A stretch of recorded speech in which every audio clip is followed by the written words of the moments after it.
Trustees to order. Let the record show that we have 6 trustees in attendance. This meeting has been duly called and notice this meeting has been duly posted for time and manner required by law. First item on our agenda will be our board workshop.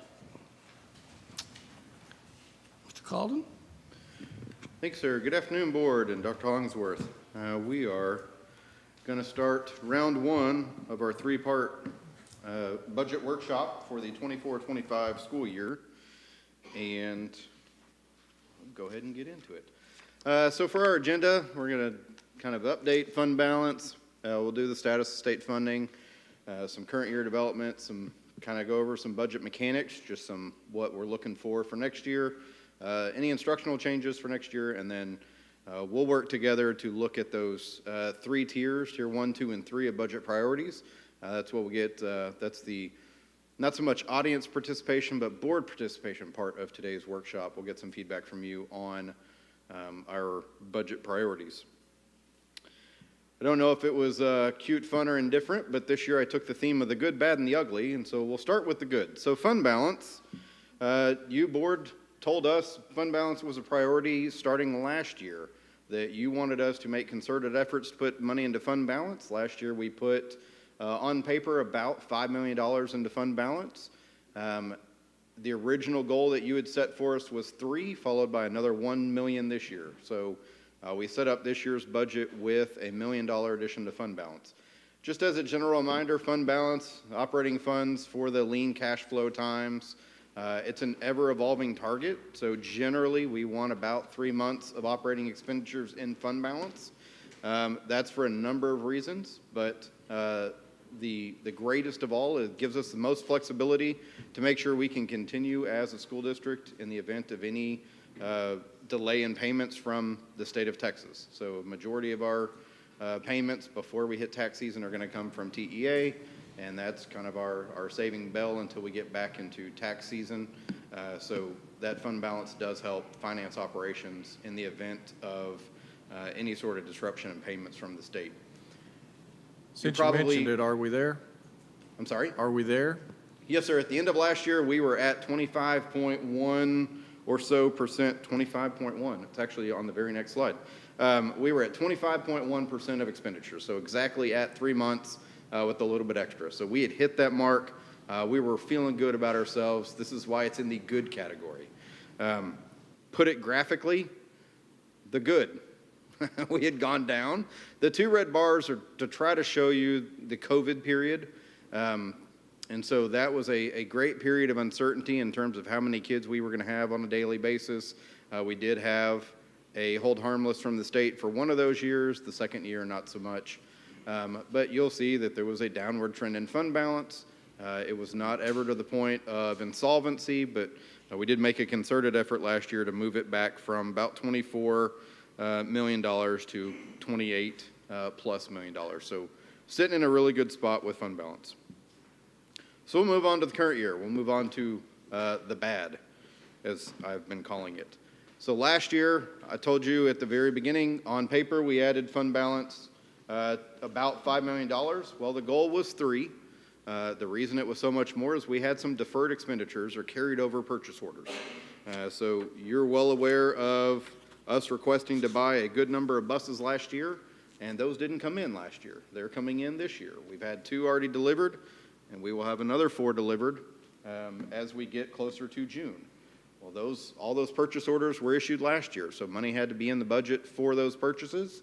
Those are carried over purchase orders. Now, 1.4 million is not all buses. There are some other things that are in there as well. We bought some other vehicles specifically at the high school for a truck for them to get around, an ag trailer, but the majority of those significant purchases are within those carried over purchase orders. On to current year developments.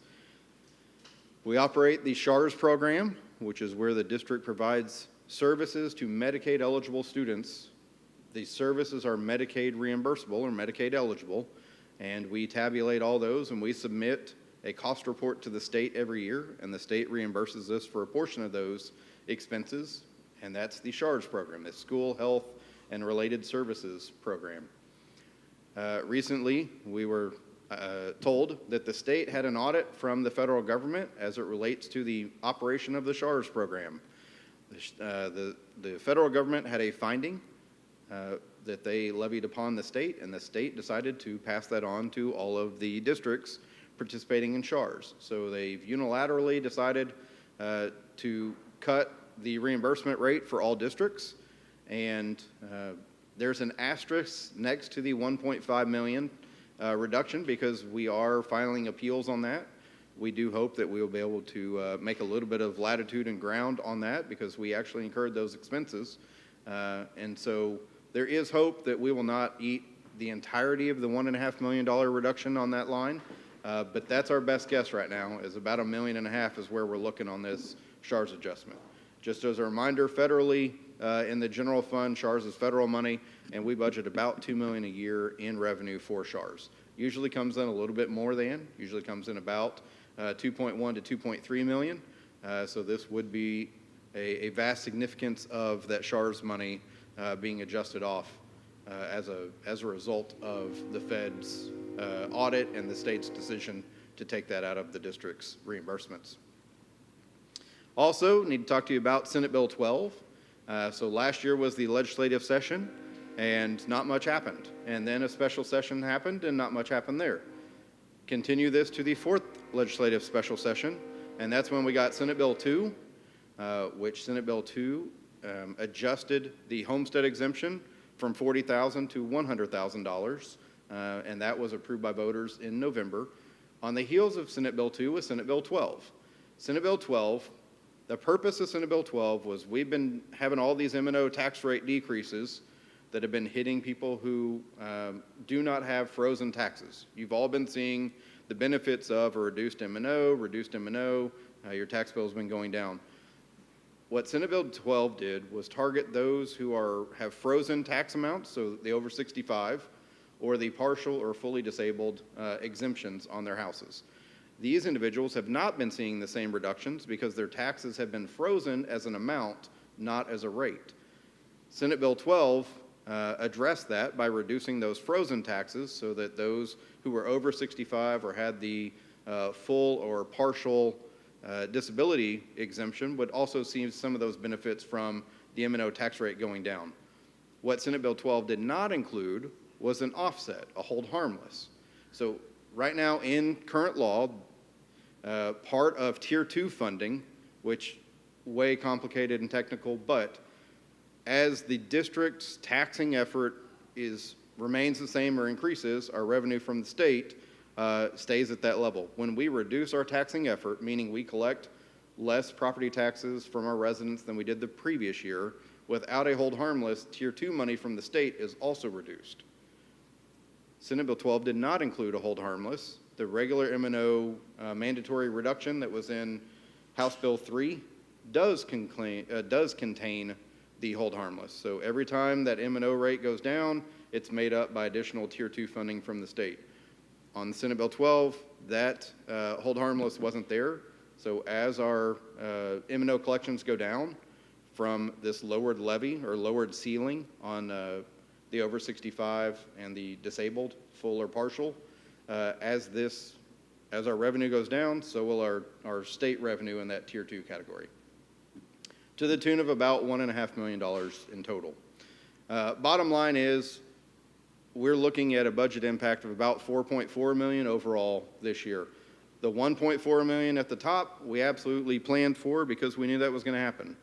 We knew that last year when we were having the conversations about adding $3 million to fund balance, and on paper it said $5 million. So we knew that one was coming.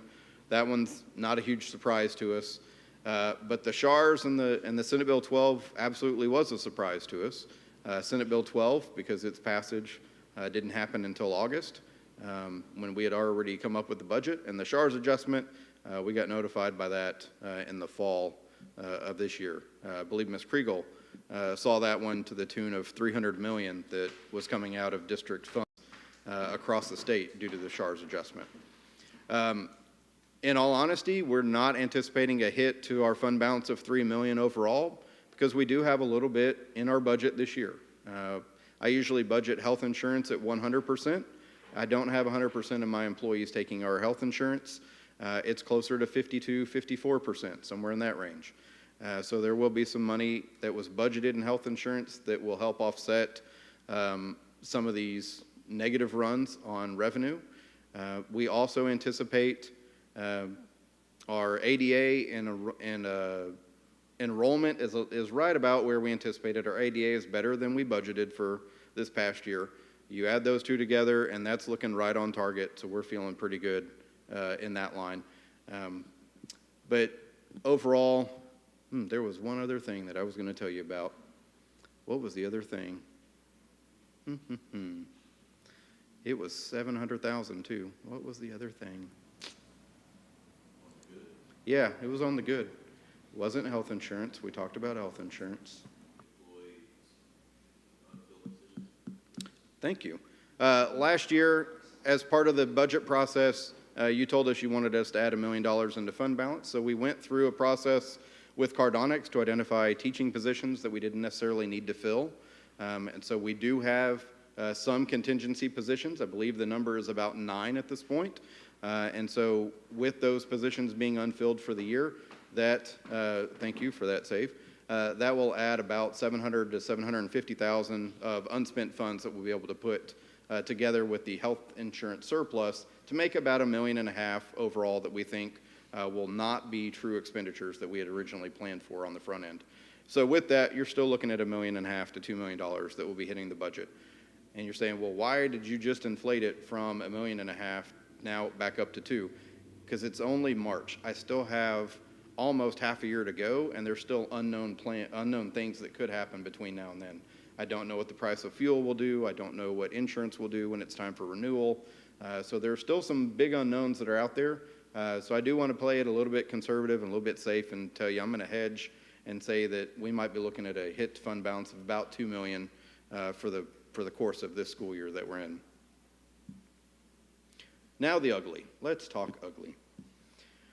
A common refrain that you're going to see with a very quick search, this took about 15 minutes of searching online, are Texas school districts running budget deficits. You can see them anywhere from really large districts. Houston ISD is on this list at a possible $250 million budget deficit. You can see them in much smaller districts. Aledo is a little bit smaller than us. Decatur's a little bit smaller than us. But you see them all across. It's not just in Dallas. It's not just in Houston. It's not just in Central Texas. It's not just in the Panhandle or in the Valley. You see it all across the state. I believe we added this up not terribly long ago. It was over $300 million worth of deficits being ran by school districts in the state of Texas. And so it's some of the districts that you know and look at as bellwether districts. You've got your Planos and your Kellers and your Pearlands and your Lewisvilles and your Northwests.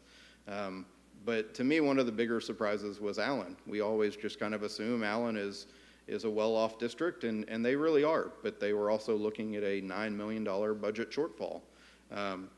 Truly a function of the funding system that we have. I can't, in my heart, truly believe that all of these districts are mismanaging their money and running into a problem that's going to create a shortfall. I, in my heart, don't believe we are mismanaging our funds to run into a budget shortfall. I believe that is part and parcel with what you get with 2019 funding and 20% inflation since then, and you're still running with 2019 funding. Okay, so I had a little bit of fun with this, so I hope you'll just entertain me for about the next 2 minutes. If you stacked $100 bills vertically, you would go 3,600 feet tall before you equaled $1 billion. The Empire State Building is right about 1,500 feet tall. So you could go 2 Empire State Buildings and then some with $1 billion. The weight of $1 billion worth of $100 bills is over 10 tons, the same as an African elephant. If you laid a $100 bill end to end, it'd be 96 miles before you laid $1 billion out. That's the same distance from Philadelphia to New York City.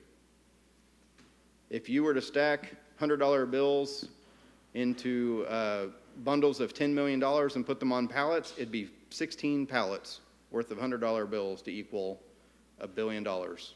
All that to say, Our state legislature had $60 billion, and they allocated grand total of new money, $0 to the schools in the last legislative session. Just to keep this on your forefront of your mind when we're talking about deficits and we're talking about a possible deficit budget for next year, just know one of the great sources of this is coming from our friends down in Austin. I'm done with that. Let's go on to budget mechanics. Just so that we're all on the same page, generally in the general fund, we have local, state, and federal revenues. Local revenues are property taxes, athletic gate receipts, investment earnings, facility rentals, other small things. A vast majority of our local resources come from property taxes. State is made up of ADA funding based off formula, so the more students that we have and the more students attend on a daily basis, that's what drives our state funding. Those are the two large components. They make up about 97–98% of our general fund budget within any given year. And like I said earlier, we do have the SHARS program on the federal side. We annually budget about $2 million for it. It usually comes in a little bit more than that, but that's not a huge budget driver and decision maker as we're going through the overall budget. Overall budget this year was about $109 million, a little bit more than, so $2 million for the SHARS program is not a huge driver of that vehicle, but it is something that we pay attention to as we're going through. I got ahead of myself a little bit. Local revenues made up about 52% of our budget for this year, state about 45%, and federal about 2%. So it does show you the breakdown. This is a significant improvement from where it was before the last mandated M&O tax reduction. We were closer to 67% from our local taxpayers, and the state picking up about 35%. So it's gotten closer to 50-50 in balance, but you do see that our local taxpayers actually provide more resources than the state does for the education of our students. Local revenue considerations, this is one of the things that really takes the time in developing the budget. So right now we're starting to talk expenditure plans. We're starting to develop an idea of what we think revenue might be. We really won't know property taxes until we get that estimate at the end of April. So we get our certified estimate from the appraisal district on or around April 30th every year. That really is the driving factor of our local revenues. It makes up the vast majority because that tells us what our property values will be or should be close in approximation, which then turns around and we use that to develop what the tax rate needs to be and develop how much revenue we ought to derive off of those values. Certified values, though, don't come in until the end of July, somewhere around the 25th. So this is what really, we're going from the 1st of May through the end of July with really this is our best guess at what local property values will be. As a school district who is at the tax rate floor, so we're at the maximum end of compression. Honestly, if our values come back at 10% growth instead of 8% growth, it really doesn't matter to us because we're already at that floor. Anything above the statewide average of 4-point-something% growth really just keeps us at the floor, so it's not a huge driver for us.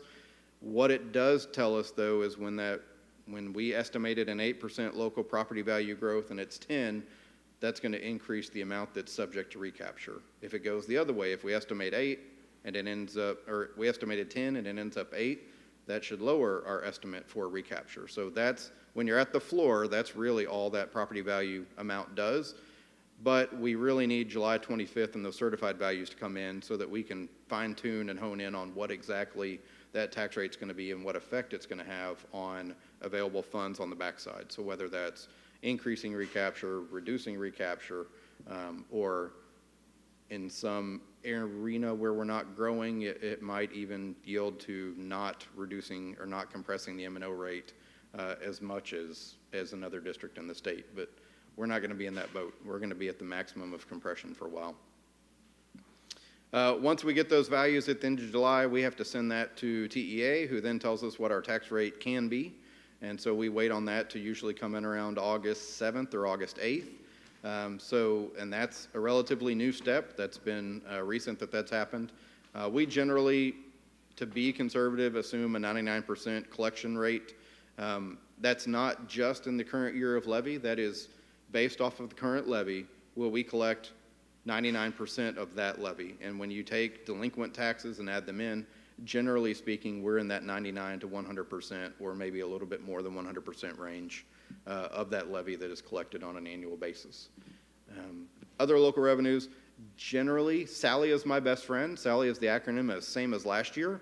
And so Sally is my best friend when it comes to other local revenues. Because they're not super significant in terms of overall volume, I don't spend a lot of time going in and adjusting them upwards. I will adjust them down if we knew that, pretend it's COVID year and we're not going to charge people to come see our athletic events this year because we're going to do them all online and we're going to stream them. Well, there's no revenue coming in. We will adjust local revenues down, but we don't normally adjust them up. If the football team just made it to state and we are anticipating 12,000 standing room only patrons at next year's 6 home games, and this year we only budgeted for 4,000 patrons at every game, we're not going to go in and adjust athletic revenue up.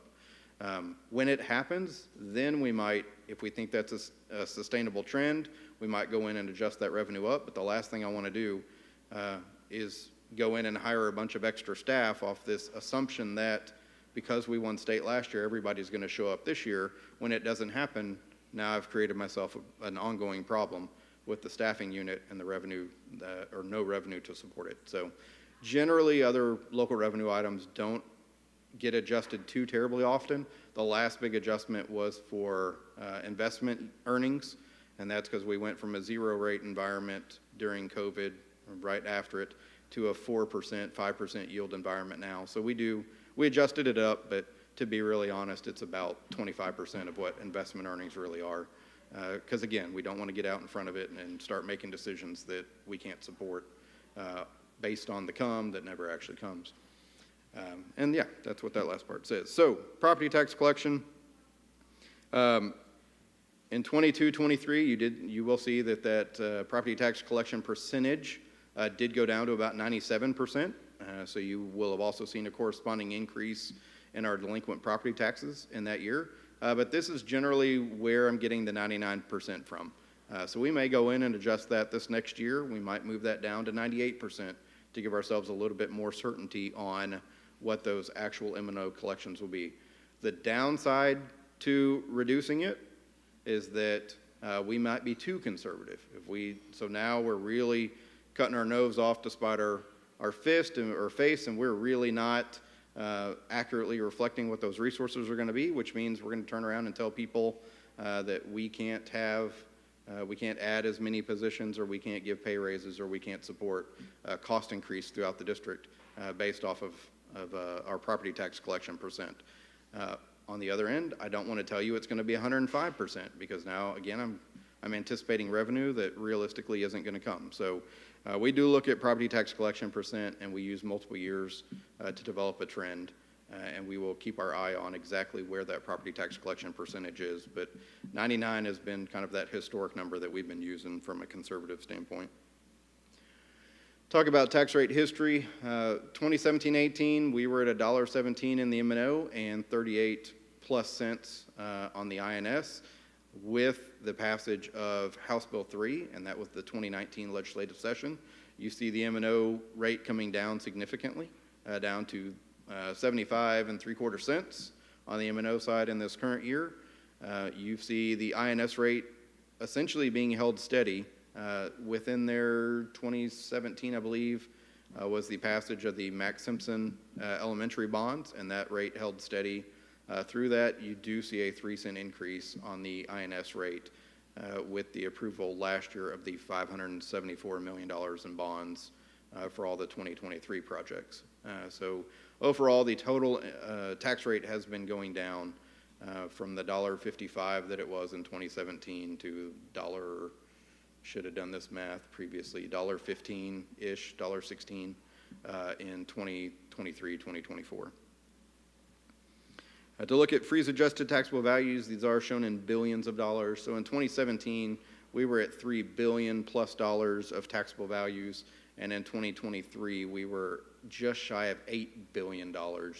So roughly a doubling of our taxable values in a short 7-year period. And that is a really big, that helps to paint the picture of the growth in Waxahachie ISD over just that 7-year period. Adding almost $4 billion of taxable values in a 7-year period is a significant growth and expansion of our district. And so a lot of that is residential, some of that will be commercial, some of that may be industrial, but it goes to show you there's a lot of value being added to the tax rolls in Waxahachie ISD. This is one board where I would remind y'all about the comptroller's office and property value study. It was going from 21 to 22 that we failed the property value study last year, and where the comptroller's office was telling us that those rates did not go up enough. The values did not increase enough. So they do that property value study. You want to tell them where we stand right now relative to our property value study? Yes, sir. So they do that analysis every year. It's truly a statistical analysis, statistical review of it. We got note in February that we passed with our local values, so we were within the confidence interval, so we don't have to worry about state assigned values. We're back in good graces with it. But yes, sir, to your point, the state wanted us to add $500 million of additional value last year on our local residential homeowners, just because they decided that our rates weren't high enough. And so that's where that one stands. It was only a 1-year blip that we were not within their statistical intervals. We are back in local values, so our local appraisal district has met the expectations of the state as it relates to those values by category. While we're there, just so that we're all on the same page, the biggest area of concern is what the appraisal district calls the affordable band of housing, so those lower valued properties. The state was really wanting those to be a whole lot higher than what the local appraisal district was putting them at, and so that was the big bone of contention.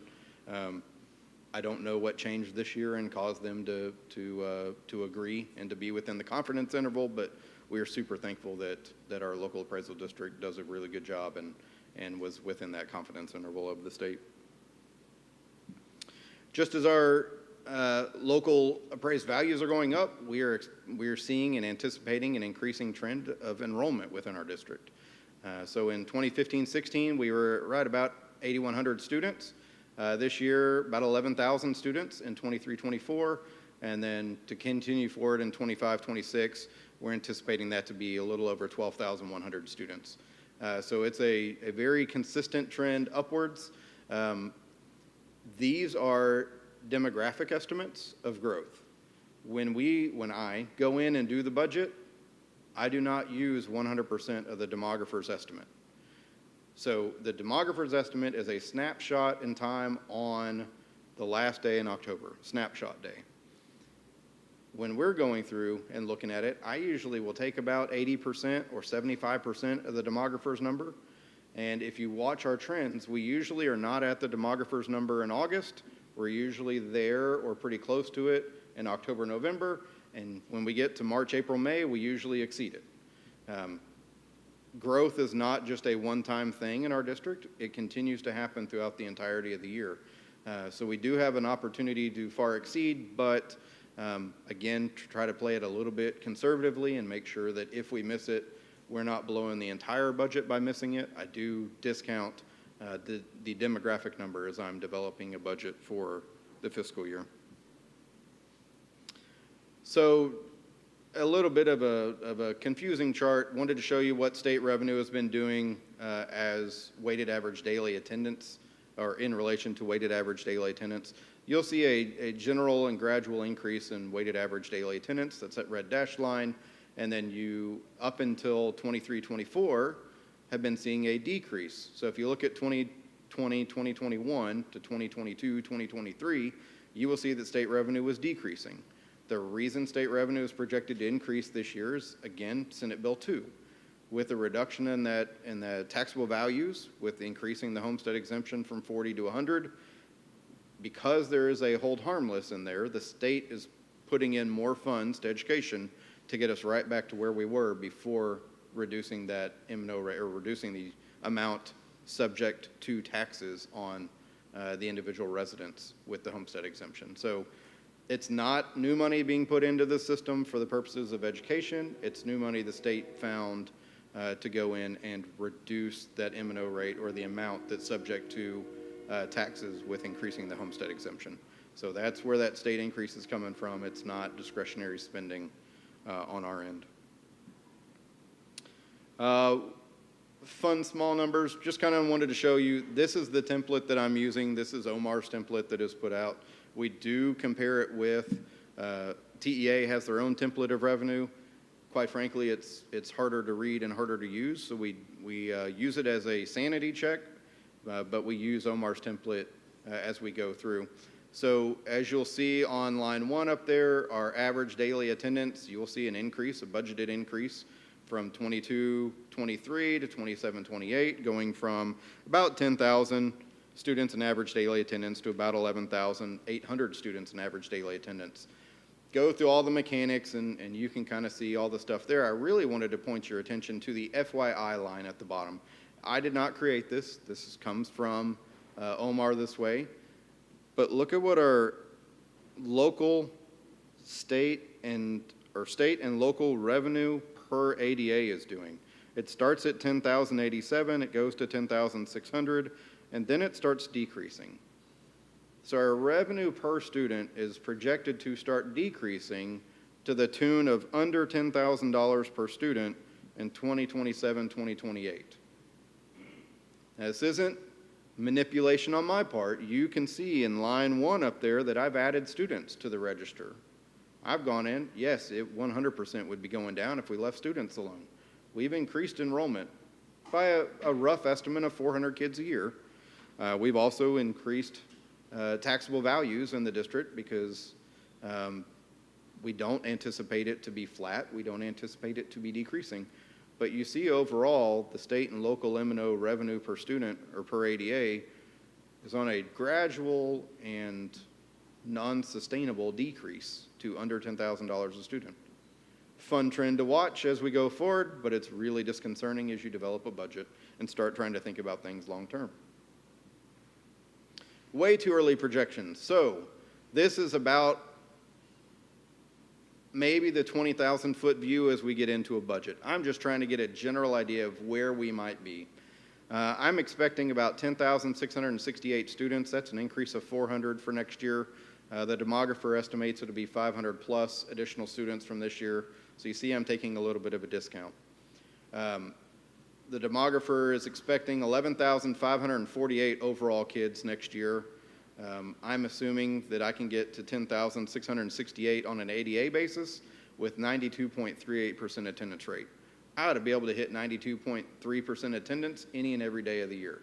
So that tells me that 10.6 might be a little bit too conservative. We might be able to move that number up a little bit more, but until I really know, until we start going through pre-K enrollment and kindergarten roundup and start looking at where we're actually going with some of these numbers for next year, I'd rather have it to where we have some money to go and hire staff instead of being overstaffed with no money to pay, because that means it's coming out of fund balance. So this is kind of my really, really early look at where I think we're going to be. I'm not realistically going to budget it at 95% attendance because we've been struggling to get back to an overall 95% attendance as a district. I think that's a little bit too aggressive. 92.3 is a little bit too conservative. That's not realistic. It needs to be 94 and change, somewhere in there. So we'll keep messing with it and kind of refine that as we go. But this is kind of the ballpark I'm living in right now. So when I'm talking about expected revenues and expected expenditures, it's all based off this 10,668 or a 400 student increase for next year. Speaking of student attendance rates, forever and a day, for the 10 years that I've been here, we have been roughly 95% as an average daily attendance. I don't really think anything of it because that's been the historical average. Apparently that's better than the state average. It's also worse than some districts in the DFW area. I think Capel's is 97 and change, almost 98.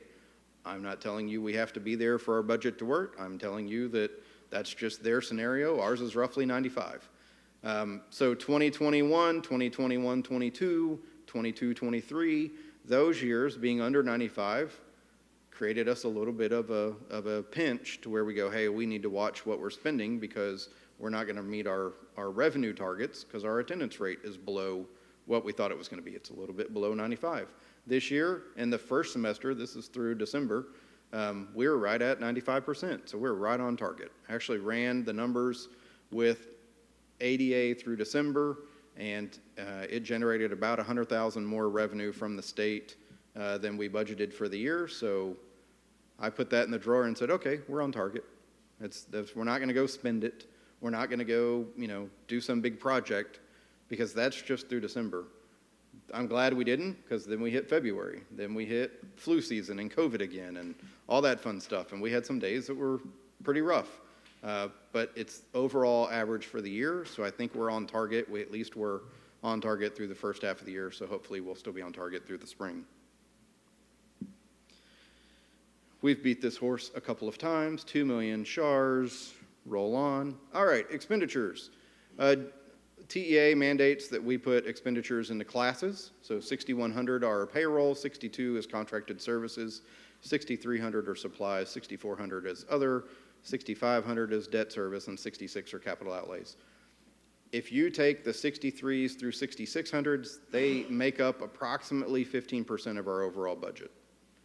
So the biggest mover, the biggest driver of our budget is payroll. We've said that year after year. It's somewhere between 80 and 85% of our budget.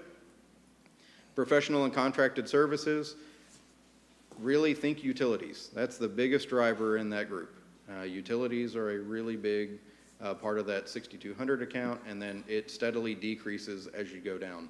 The biggest one of the big four that I have bracketed there is the INS or debt service, but that only comes out of the INS fund. That doesn't come out of the general fund. It's supported by its own INS tax rate, and those funds are completely separate. They do not support hiring of people or continuing to pay people. Generally, payroll cost 80 to 85%. We utilize staffing guides at campus level to ensure that we're equitable and like campuses. So one of the things that Ms. Burkhalter and I are doing right now is meeting with every campus and department to talk about their budget expectations and needs for next year. And one of the things that will come up from time to time is we just need an extra person. And we will go back and look at our staffing guidelines and have the conversation about, you have the same staff that other campus has, and they have 20 more kids. Explain to me why you need another person. It's not a fun conversation, but it's a conversation that we get to have. But it is nice knowing that we have the staffing guidelines, and that's a constant source for us to refer back to. Additional positions have been funded through grant funds that benefit eligible campuses. We don't account for those grant-funded positions in the general fund until we're getting close to those positions expiring, the grant funding for those positions expiring. Then we have to have a conversation. Is it a continuing position or is it not a continuing position? If it is, how does it impact our staffing guidelines? Is it a one for the district or is it a one per campus? Those are all kinds of decisions that go into those grant-funded positions. Realistically, those conversations happen before we apply for the grants. But honestly, we kind of forget about them until we're getting close to the end of the grant cycle.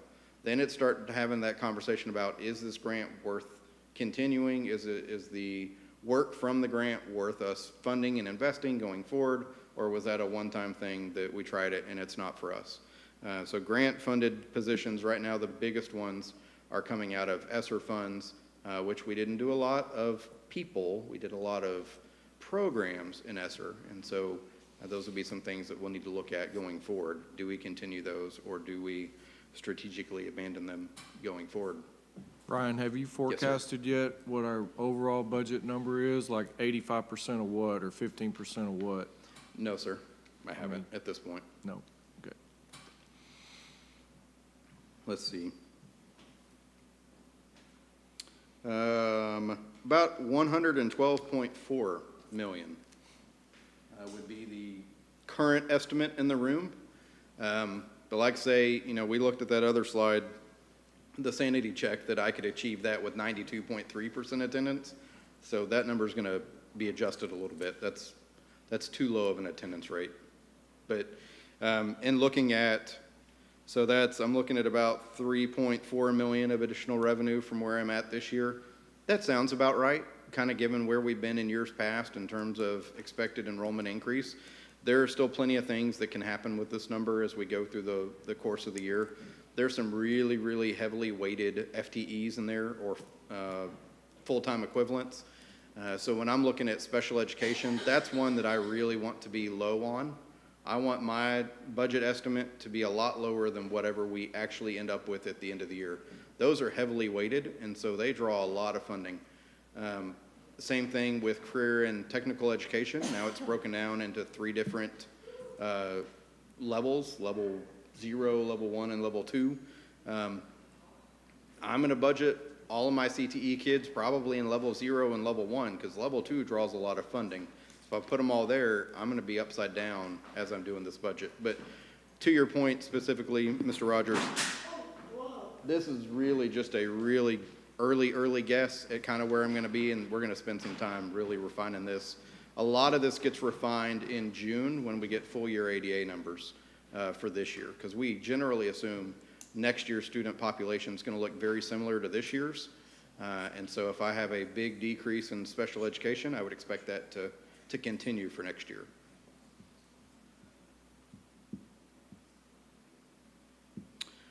All right, so instructional changes for next year, not anticipating a huge number of general fund funded instructional changes. Again, the biggest thing that we're worried about right now is ESSER 3, and we are having a lot of conversations with the affected departments on what did we do with our ESSER 3 money. Is it something that we are looking to continue? Is it something that you will need additional funds to continue, or is it something that we are abandoning something else to do this, or are we abandoning this altogether?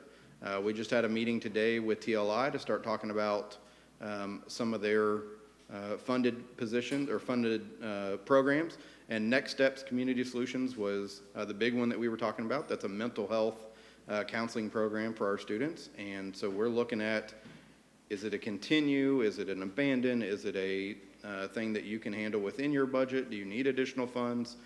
So those are the kind of conversations that we're having as we start working through the budget and figuring out what our priorities are. Kind of a summarizing of revenue here. We're expecting ADA to be up about 400 kids from this year to next year. We're expected property tax values up approximately 10%. There's really not a science to this number because we're already at the M&O compression floor. So anything above 4 really, again, doesn't make much of a difference for us. It increases what our, it increases the amount we may have to send back to the state, but it's really not, if you come in tomorrow and tell me that number is 9.7%, I would tell Mr. Rogers, I'm still going to be in the ballpark of $112.4 million in the general fund budget. Our student attendance, we're still hoping it'll return to about 95%. Recapture was the word I was looking for. So overall, we're looking at an increase in local revenue of about $6 million, decrease in state revenue of about $2 million. Recapture right now in this plan would increase about $300,000, $350,000. So overall, I'm looking at right at $3.4 million of additional funds from the M&O side. And so that's kind of the expectation, the really early guess as we go into these budget meetings and we're starting to talk with people in here what their concerns are and what they might need going forward. Expenditure considerations, the ones that we're looking at this point is staffing, obviously, for Jimmy Ray. We know we're going to have a new campus, so we're going to have to staff it. Additional teaching staff for increased enrollment. We also have to look at the impact of rezoning. So that made some changes at some campuses. So we know that there will be some internal staff moves between grade levels. I believe for the most part, we didn't have a ton of moves overall throughout the district, at least at the elementary level, other than just opening Jimmy Ray. So that'll be pretty consistent, which is good. We've struggled with some increased overhead cost, and we know that, you know that, but they're going to get a little bit worse next year with the new campus. We're supporting some departments who are struggling to perform their tasks with their cost increase. My example on this would be a bus in transportation, a 77-passenger bus probably 5 years ago cost about $100,000. Today it's $145,000. And so that's a really, really sharp increase when you need to buy about 3 or 4 a year to keep up with growth and with fleet replacement. So that added another 100 grand or so to the transportation budget just to stay on task and on target. In addition, the price of diesel has gone up considerably from where it was a couple of years ago too. So those are some really big costs that are hitting our transportation department. One-to-one device replacement. So we got to one-to-one through COVID with a lot of extra funds, and so now we're hitting the end of those cycles for some of these devices. It's time to start really developing plans on how we're going to maintain them. And so we have a good plan, but it's going to take us putting a little bit of money to it to make sure that we can continue that one-to-one initiative. And then local contributions, we do have some grants that are out there that we have applied for and been funded for that do require a local match. They're not super cost prohibitive, but it is something that we have to make sure that we are on top of and accounting for so that we can make sure that we're going forward. Right now, at this early point, I'm not projecting funds for a staff raise. I don't exactly know where I'm going to fall with all the other things that are on this list first, but right now I'm not projecting for a staff raise, and we'll continue looking at that as we go from here through into July, early August, before we ask you to set a budget for next year. So that's been a lot of talking for me. Oh, it's still going to be more talking for me. Okay, and looking at the way we've done in this workshop in the last couple of years, we've put tiers of priorities together for you. So things that I would tell you I think are tier 1 items, tier 2 items, tier 3 items. So tier 1, things that we need to do if at all possible. Tier 2, things we would like to do if we can. Tier 3, we would really like to do these, but we got to satisfy tier 1 and 2 before we can get to tier 3. But also there's always an opportunity for you to give your own priorities if there's anything that's not on this list that you would like to see, or if there's anything on this list that you think is in the wrong tier. So tier 1, we need to continue to monitor and try to grow fund balance every time that we can. It is our safety net. It is our operating guide that we really need to make sure that we're taking care of and growing as our budget grows. Staffing for new campuses, and then we need to continue looking at those ESSER-funded programs and whether we're going to continue or abandon them. Tier 2, I would tell you, I think we still need to look at purchasing additional buses. Now, if we do move to a 3-tier bell system, I'm telling you that I would probably move that purchase into a tier 3 item for this year. I would tell you that I think we bought ourselves a little bit of time with that 3-tier system, and it would not be critically important for us to get those buses. It would be really nice to get additional buses at that point if we could go that route. We need to also look at increasing budgets for operating costs and increasing budgets for replacements to maintain the one-to-one. So I have those in the not as critical category, but they're still a high priority for the district as we go forward into next year. Tier 3, we would love to, based off of feedback we get from staff all the time, we would love to reduce employees' costs for healthcare.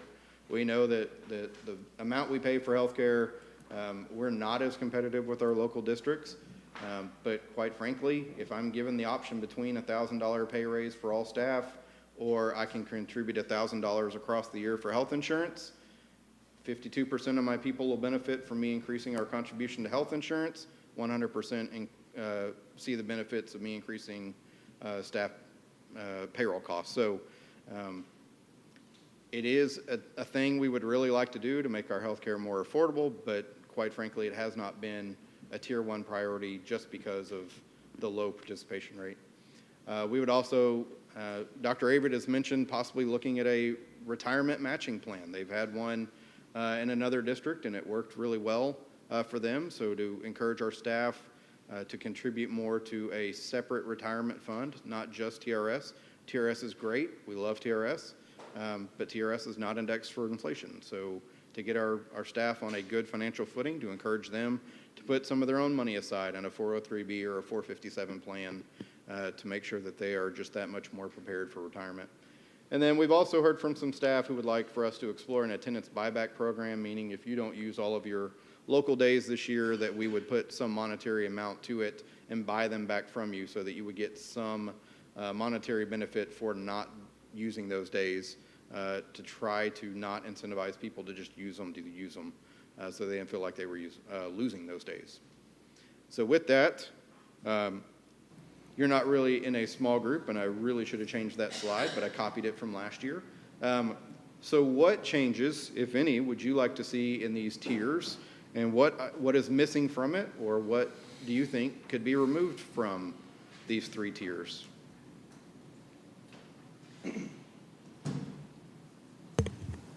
I wanted to use my time to talk about the deficit a little bit, if I could. Yes, sir. I know my days are numbered, but I still wanted to give my input. You said the benchmark from which your department, our district, is graded on is based on a 90-day rainy day fund or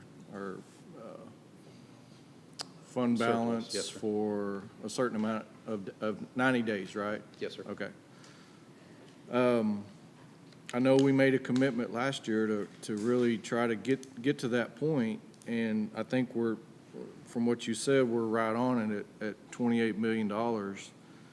And I would hate for us to go backwards on that. And I know you have a daunting task of trying to balance the budget, and I know it's not as simple as just saying we need a net zero budget, because what our increase in revenues are going to be roughly what our deficit is, and then go from there. But I know it's not that simple. But my opinion would be to really look at that 90 days as a minimum. I mean, if we were like the city and we had 120 days in the bank, I would say no problem. Take it from fund balance and be done with it. We got the cushion, but we don't. So I would like to know what your next best solution is if that 90 days was untouchable. That's what I would like to know. Okay. Very good. What's the dollar amount you're anticipating having to take from fund balance for this coming year? This Approximately? year, I'm looking in total somewhere between $1.5 million to $2 million to come out of fund balance. And how many days would that put us below that 90-day mark, approximately? Probably about 10 days or so. I'm guessing my math was $311,000 per day. Does that sound anywhere close? 28 million divided by Might be, 90? Yeah. Thereabout.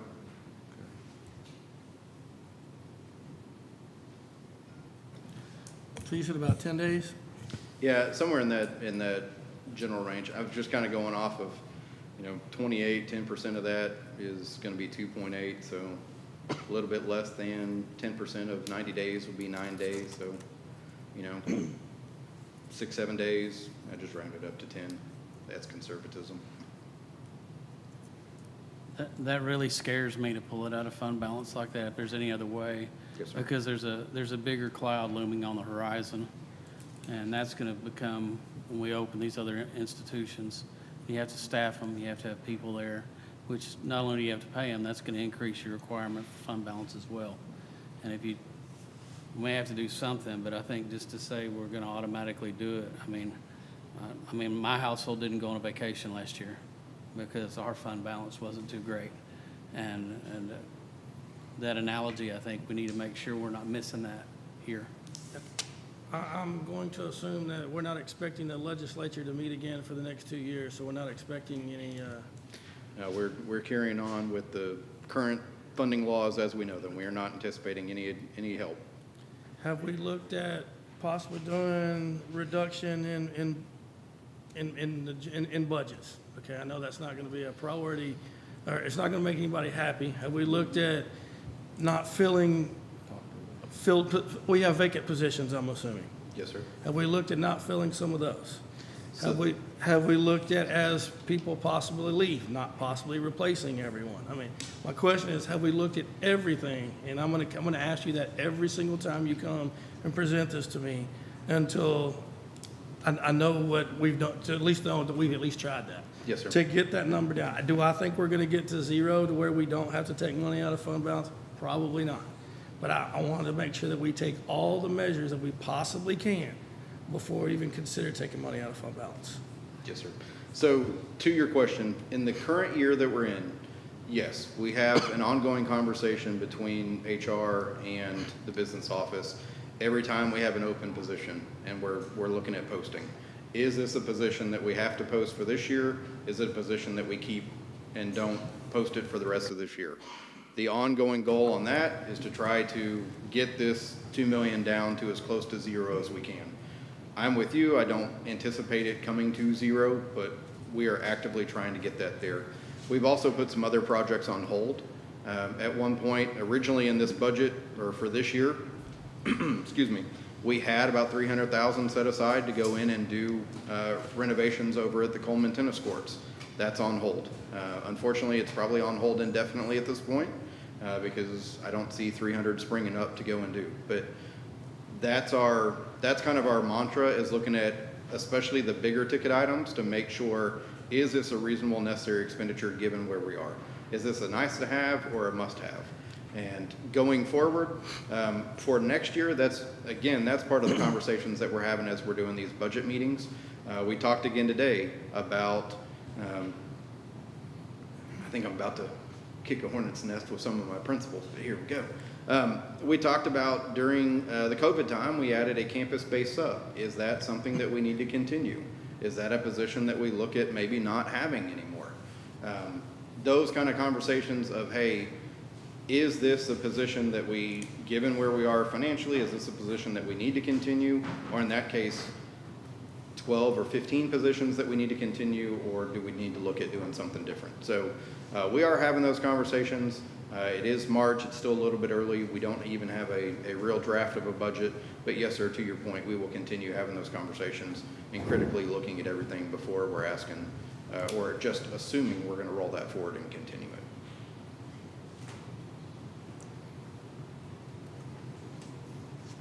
That was the comment I was going to make, to piggyback off of what you said. Was, I don't want to call it low-hanging fruit, but any programs and staffing for sure could take a hunk out of that.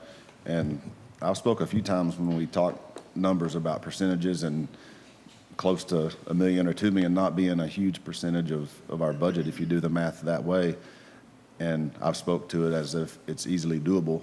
But that's been typically when we're adding stuff. So this is a little bit different, but I mean, I've seen you now for 6 years be able to work the budget and cut things, add things to make it work. And I think you can probably find ways to do that, and maybe with the help of some of the staff to just cut the things that we don't absolutely need or that were one-time expenses and whatnot. But that's kind of what I was going to say. Maybe add to that bucket is just cut some low-hanging fruit or anything we can to get there. Ryan, I know it also has continuing ESSER-funded programs up there as a tier 1, but I think we went into the ESSER component knowing that when those ESSER funds ran out, we may have to tighten our belt on some of Yes, those sir. programs. So I don't know that that needs to be a tier 1.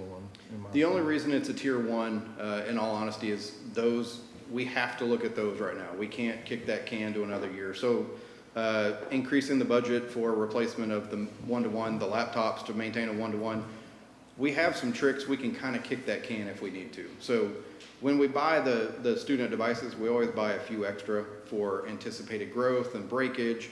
We could use those extras and deploy them across the district if we had to, and that would help us maintain that one-to-one for a little while.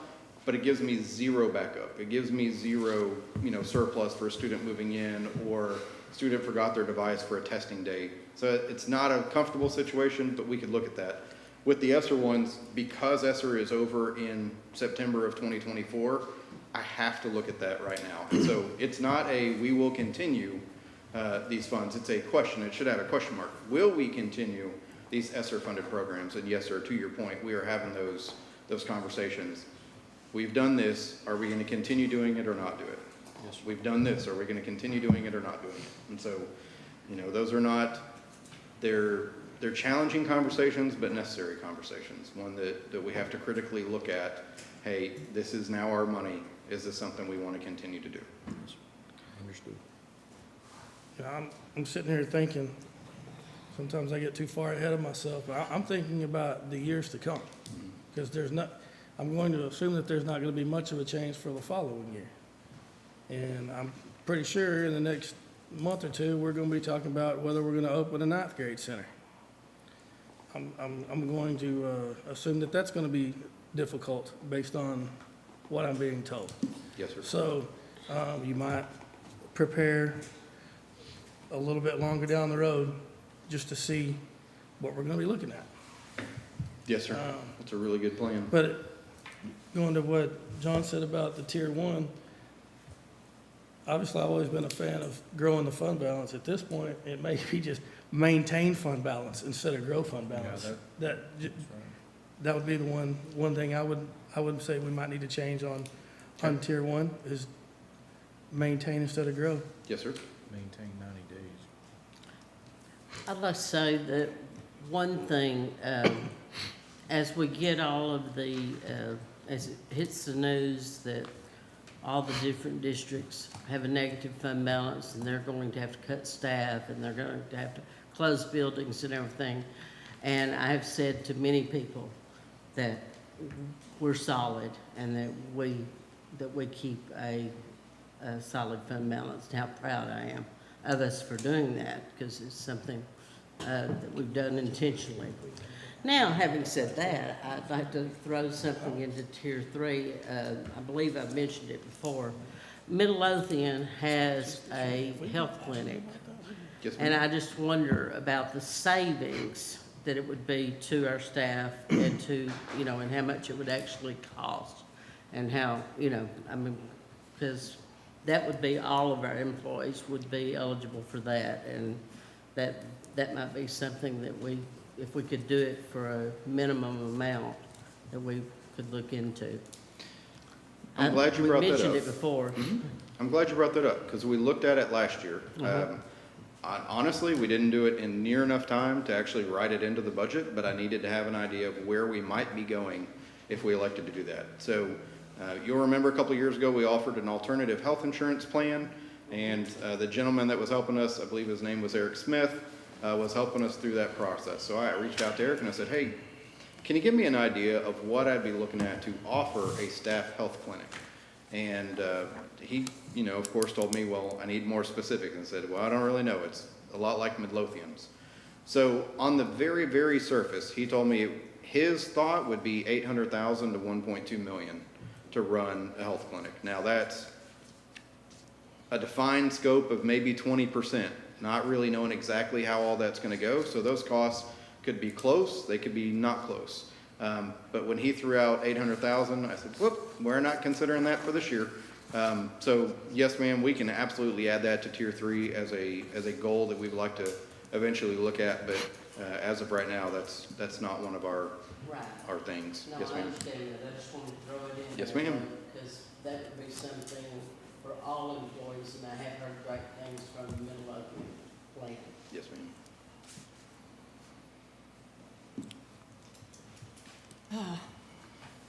It just saddens me to hear all this. This has to be cut, that has to be cut, and because the state, they can't do their job. It just angers me. But I agree, we need to maintain the fund balance. And as we're looking at programs to cut, I hope we don't cut anything that has to do with mental health for our kids. Okay. Anyone else? I will say just one thing on fund balance. Ms. Kriegel, to your point, how you brag about fund balance and boast about fund balance because it's solid, and I believe Mr. Rogers is in the same boat. I do too. That is kind of, to me, if we're going to go and talk with other districts, I want to be able to look them in the eye and go, sir, we're solid. We have a good fund balance. It may not be excessive. It may not be, 70% of our general fund expenditures in any given year. We have a solid fund balance. We have plenty of capacity and plenty of room to go in and do the things that we need to do. That is also a reflection of, that means we're not charging the tax rate so high that we're excessively charging people property taxes just to put into our savings account. To me, I think our fund balance is a really good reflection. I love the idea of treating it more as a minimum floor of 90 days, but I also am going to look at it realistically and say 90 days, at least at this point right now, that's our goal, that's our target. I don't know that it's really in our best interest to cut so deep that we're actually affecting the instruction to maintain a 90 days, but I do believe that 100%, that needs to be our ongoing floor conversation that, hey, this is the minimum. We're going to keep 90 days in fund balance in the general fund because long-term, it gives us the health and it gives us the flexibility that President Autry was talking about as we start looking at another campus and a freshman center and another high school. We will need flexibility in those years. And so while I don't have a forecast specifically for those years, I do know it's not going to be cheap, and I do know that we may have to dip into fund balance a little bit. We may have to go in and go, hey, we really need to, we've kicked the Coleman tennis courts as long as we can. We're going to have to do something with it. I made this example up. We're going to have to do something with it, and then we're going to intentionally add back to fund balance to get back to a 90-day floor, because that is our floor. And so please know that I do not take lightly coming up here and telling you that we're not looking like we're going to add to fund balance this year. And realistically, I don't know that I put it on a slide specifically. I think I may be presenting to you the first time in 10 years a deficit budget for next year. Now, that's the very preliminary look at it, but those are really hard for me to say because it really makes me feel like I'm not doing my job effectively. But realistically, know that we are going to scour every single expenditure, and we're going to double check those revenues projections to make sure we're not overestimating anything, because I don't want to give you a false budget and go, oh yeah, everything's great, we're going to be balanced, knowing full well I've got revenues in there that we have no chance of ever seeing. So please know that we will go through them, we will scrub them, we will present you what we think is a legit, fair, reasonable budget, and it is my goal for us to maintain, if not add to, fund balance. I absolutely want to be in that ballpark. I want to make sure that this year's, I want to be able to tell you that I told you we would lose $1.5 million to $2 million out of fund balance this year, and then come to you in September and go, okay, we lost $800,000 in fund balance.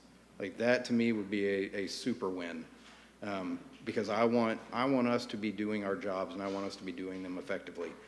But you also need to know a realistic, hey, here's where we are March 18th. This is kind of what we're looking at, and realistically, we're not looking at a balanced budget for next year, but it's really early. So we'll continue doing our diligence. We'll continue meeting with people. We'll continue whittling and assigning and figuring out what priorities are. And we'll try to bring you a budget as close to balanced, if not balanced as we can when we get to August to that point. So thank you for the extra time to get on my box. I just want to make sure that, I'm not saying, no, don't take money out of fund balance and let's let programs suffer. I'm saying that needs to be the last resort, Yes, sir. the absolute last resort. Yes, sir. Yeah, and I'm just saying, we all decided that we're not comfortable with the ripple effect that it creates when you don't get your superior rating in that category, and that's just my point. Yeah, at some point, we all have to dip into our fund balance, but I just would like to, we're almost there. I mean, we're almost over the hump. It seems like, you know, if we find other resources to get us up to 97 days, I mean, now we have that cushion to Yes, sir. where if we had to dip, we could. I just wanted to ditto what Debbie said about mental health. Or do we have any statistics that we could maybe, I don't know if we have any statistics on that. I'm sure we could get some for you. Okay. I mean, I didn't know if maybe that was something that we could take a look at. And then also, I just wanted to add, you know, as we're a board that's elected, you know, to stand up for public ed in our community, should we be, I guess, admin, lead us here, you know, are there efforts that I mean, I know full well who's representing us at the state level, but, you know, are we doing everything we can do to put pressure on the state to say, hey, come on, we need help. I mean, what else should we be doing?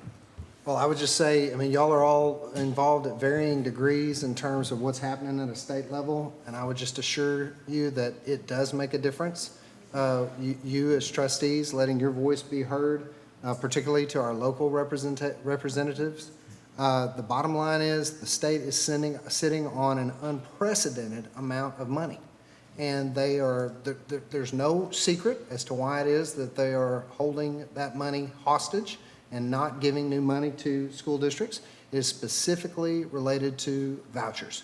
And that is the bottom line, and there's no other, if you just strip everything else away, that's why we're sitting here. And that's why you saw that slide with all of those other districts sitting in the exact same position. So yes, ma'am, it does make a difference.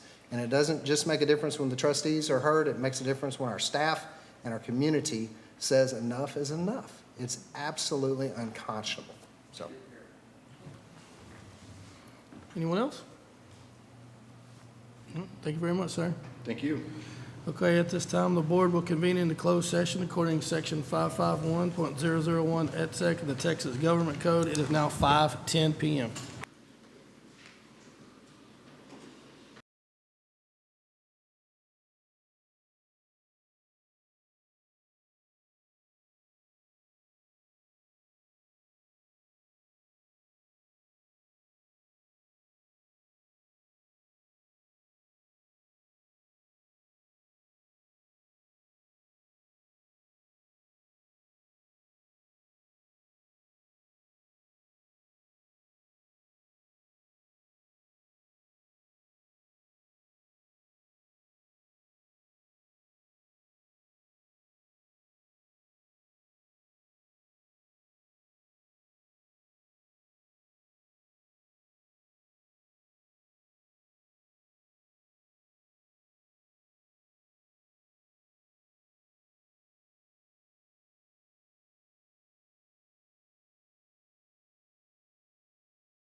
This is now 5:52. We're going to reconvene back into open session.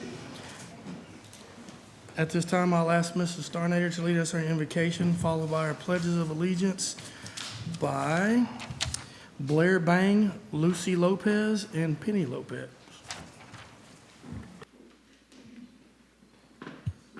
Will you please join me in prayer? Dear Heavenly Father, we thank you for this time to come together on behalf of our school district to support the needs of our students, staff, and families. Please guide us all in decision-making. Keep our students safe. Please provide strength and provision for our families who are experiencing hardships. We praise your love for us all, and we ask these things in your holy name. Amen.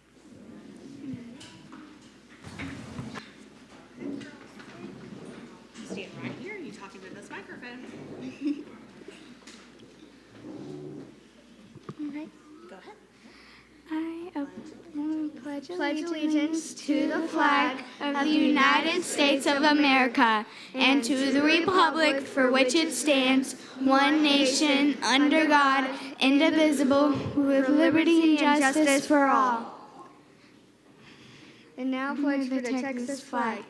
Honor the Texas flag. I pledge allegiance to the Texas, one state under God, one indivisible. And then if y'all come right up here and let Miss Amy take your picture.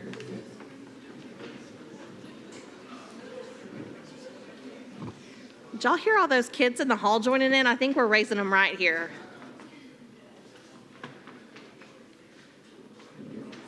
Good job, girl.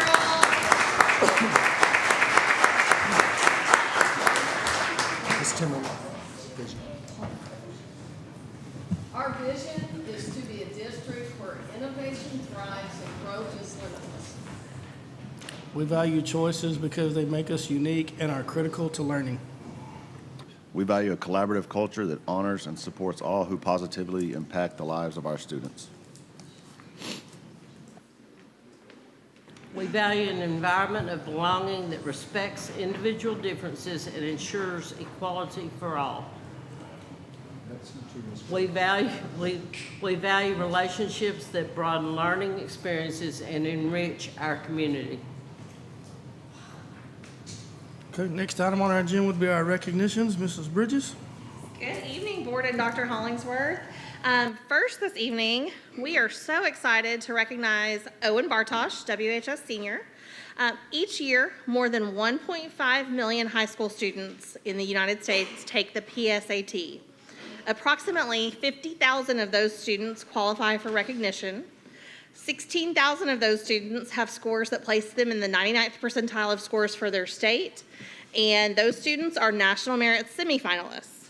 Finalists are students who have submitted SAT scores that confirm their PSAT scores, have an outstanding academic record, are endorsed by an official from their high school, and submit an application that includes high school courses and grades, extracurricular and volunteer activities, and an essay. And we are very proud to announce that Owen Bartosh, WHS Senior, has been named a National Merit finalist this year.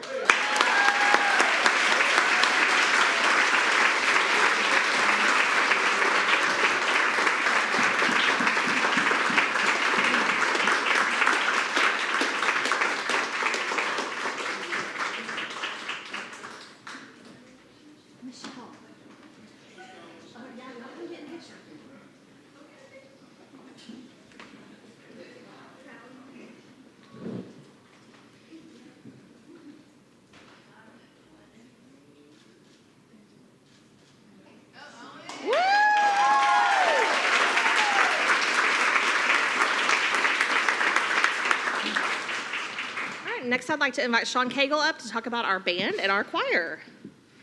Oh, I'm sorry, Dr. H. This is the band. Yes. Good evening, Board. I get the great honor and thankfulness to come before you tonight and talk about many of our successful band students and our ongoing success in our band program. This is the most all-region students that we've ever had this year, so quite an honor. And as we kind of move through, you'll see the accolades. The groups get smaller because it becomes more and more elite, but we are very thankful to have several of them. So if our region band students could come in. Mr. Armstrong.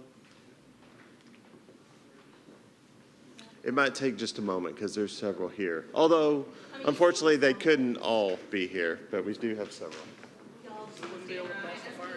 Right?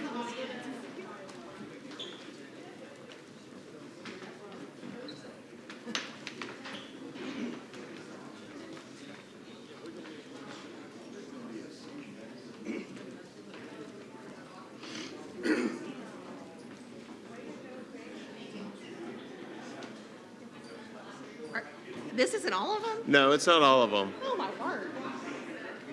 Just imagine. So, y'all, I would like to recognize Ella Crow, Kendrick Wallace, TJ Hinton, Marissa Lockridge, Genesis Stout, Ashley Diaz, Dakota Stout, Rain Buchanan, Donald Breckenridge, Tobias Moore, Colton Swindler, Benjamin Boynton, Devin Gonzalez, Micah Godfrey, Alex Ragsdale, Jaden Rahman, Grant Hobbs, and Rogelio Ramos, also Andreas Garcia and Ian Hayden. These are our all-region, and some of those making pre-area and area as well. Woo.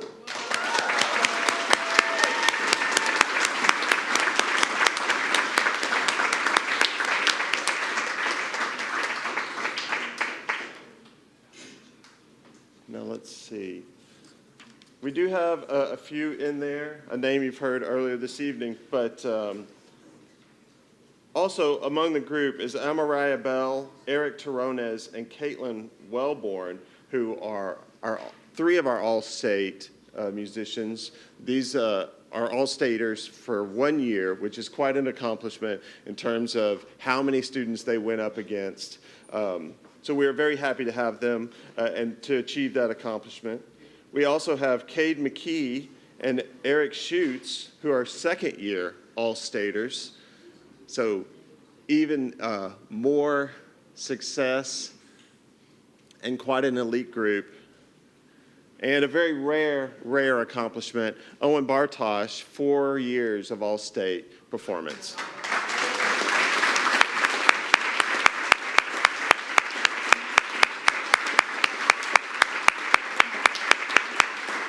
Thank y'all very much. Thank y'all very much. Oh, did you get a picture?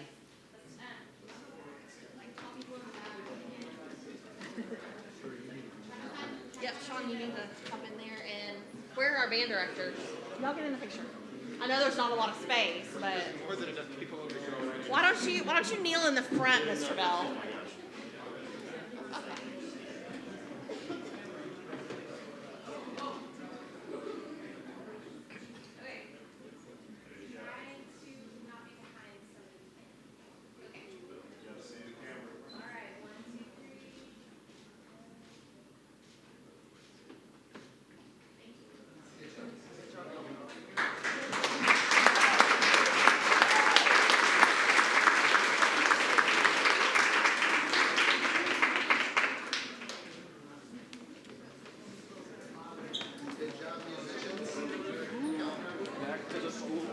Great job, you guys.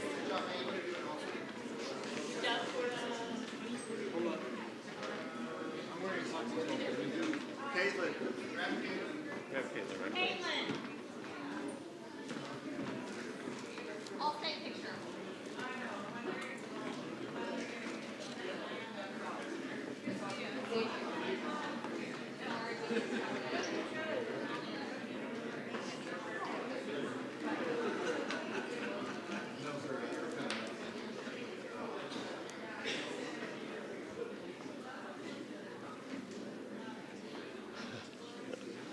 Well composed.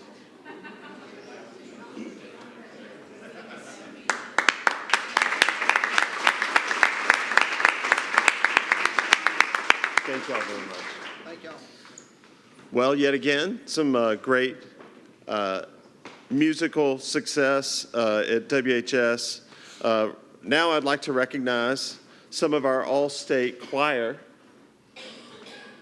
Come on in. Come on in.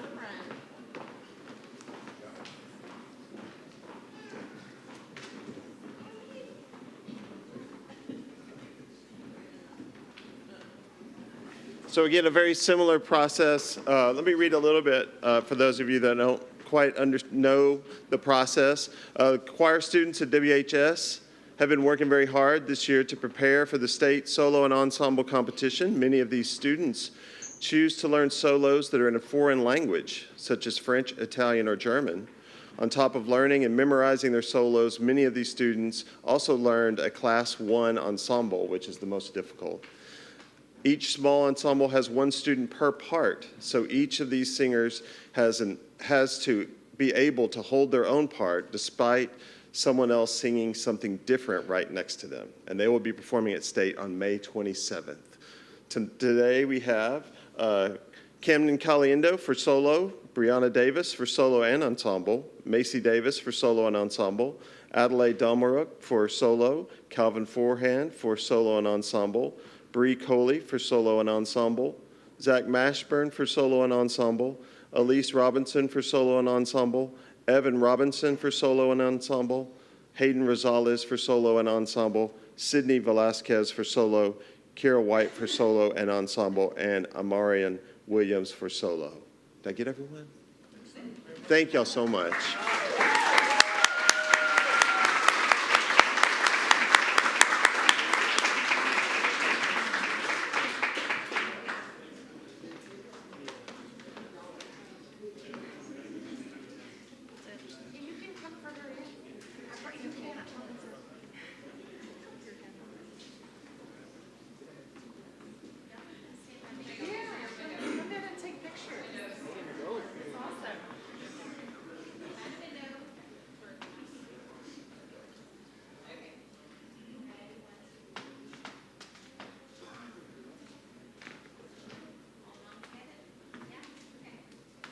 And we will have pictures posted on Facebook if anyone wants to grab them from there.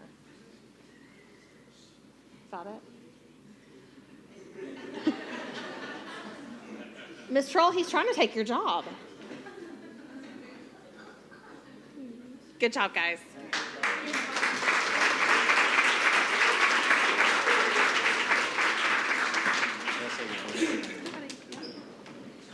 Board, just finally, I'd like to thank y'all so much for your continued support of the fine arts, particularly music education, because it's not just our wonderful secondary level directors that have made this accomplishment, it's the music teachers all the way from pre-K all the way up. So I'd like to thank all of them as well. Thank y'all very much. Thank you, Board and Dr. Hollingsworth.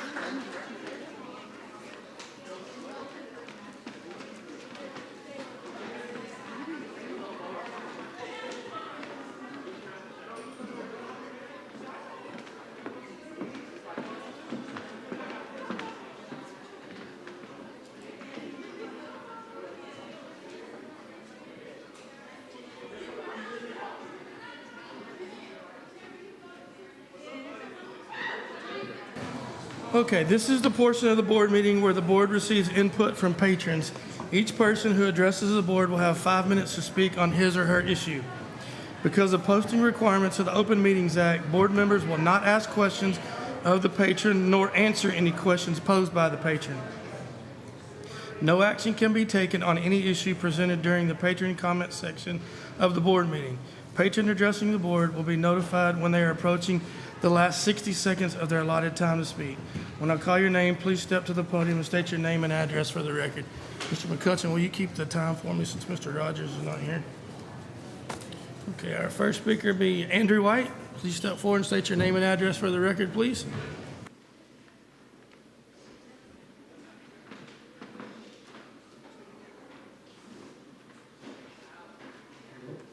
Good evening, Andrew White, 1109 Panorama Loop, Waxahachie. Good evening, board members, Superintendent Hollingsworth, community. Thank you all for being here tonight. For the first time in the history of Waxahachie ISD, tonight you are going to see a government-funded, government-backed curriculum product presentation by our Region 10 Service Center. Here's what we do know for sure. We know that Governor Abbott and the legislature are not adequately funding public schools. We heard that in our board budget workshop. We know that Abbott appointed Mike Morath, a former Dallas ISD board trustee, to be the Commissioner of Education in 2016. and he is not an elected official. He does what the governor of Texas tells him to do. We know that in 2005, Eric Hanushek, a senior fellow at Stanford University, sat on the panel for Texas School Finance. And in 2018, he was also a member of the Texas Commission on Public School Finance. Why is this important? He is an advisor for Learned Venture Capital Company, which helped Amplify raise $215 million in 2021. We know that Mike Morath purchased the digital Amplify product in 2020, now known as Texas Amplify, for upwards of $50 million without the State Board of Education input. We know that the TEA, Texas Education Agency, oversees all the education service centers in the state of Texas, including our very own Region 10. We know that the TEA is pushing their product, Texas Amplify, out through their control of the service centers.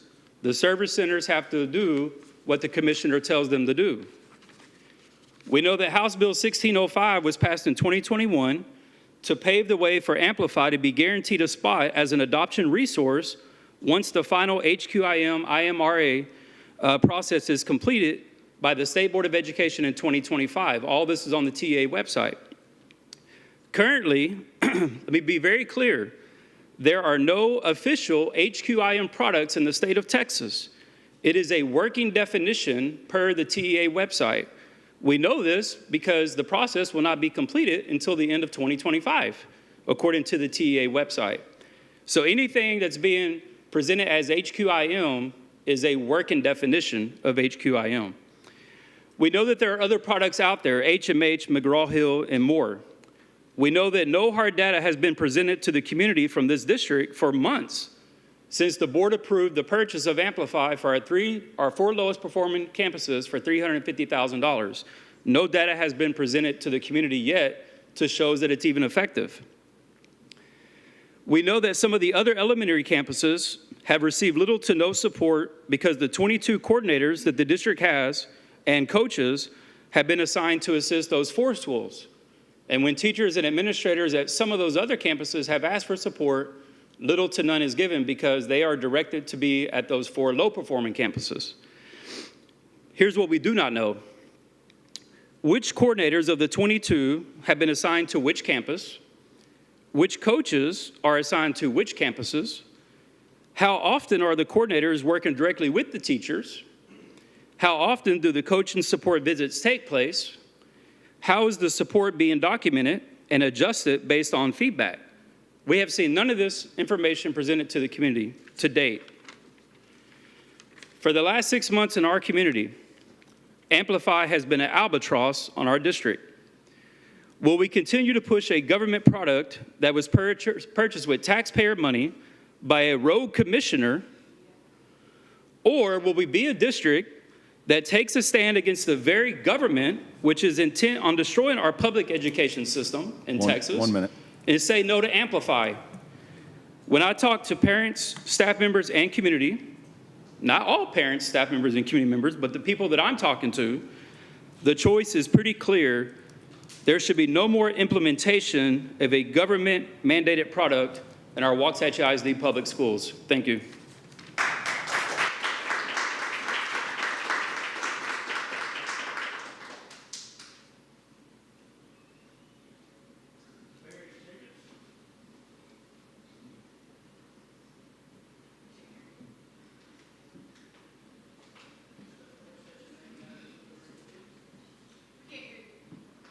Barry Jacobs, I'm sorry. Please step forward and name and address for the record, please. So right over, good evening, trustees. My name is Barry Jacobs. I live at 610 Kaufman, and I have 2 kids here in WISD. Last fall, you met to consider buying the Amplify reading curriculum for all of WISD. In response to concerns raised by a number of people, you wisely, in my opinion, decided to try Amplify out in just 4 schools and to give us all a chance to determine whether it lives up to its promise of delivering dramatic gains to students' test scores nearly immediately. Now we're back, and apparently you're going to consider yet another sales pitch by Amplify. But where are the results from the schools that we've already implemented it? Have we had even 1 test cycle? Are the scores as improved as Amplify promised? Absent those results, it seems to me that any decision you make would be premature. Meanwhile, let me call your attention to some red flags that I've found regarding Amplify. Any company with a PR budget can mount an impressive sales campaign, but I was curious about what Amplify looks like on the inside. So I Googled, what's it like to work for Amplify? Trustees, what I found concerns me. While some of Amplify's employees' reviews were positive, a disturbing number were like this, and I quote, "Working at Amplify was a frustrating experience due to the poor quality of the training program, resulting in employees across all departments being unaware of how to perform their basic roles. The constant changes in roles and responsibilities added to the confusion and the lack of clarity. And additionally, the product itself was of poor quality, riddled with bugs and issues." Another review, "I received no official training when I began my role, and most of the time I was left to figure things out on my own."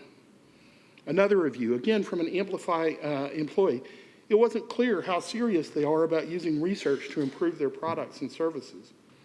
Another employee, "There is no clear vision for the company, and the company goals, if they exist, are not articulated."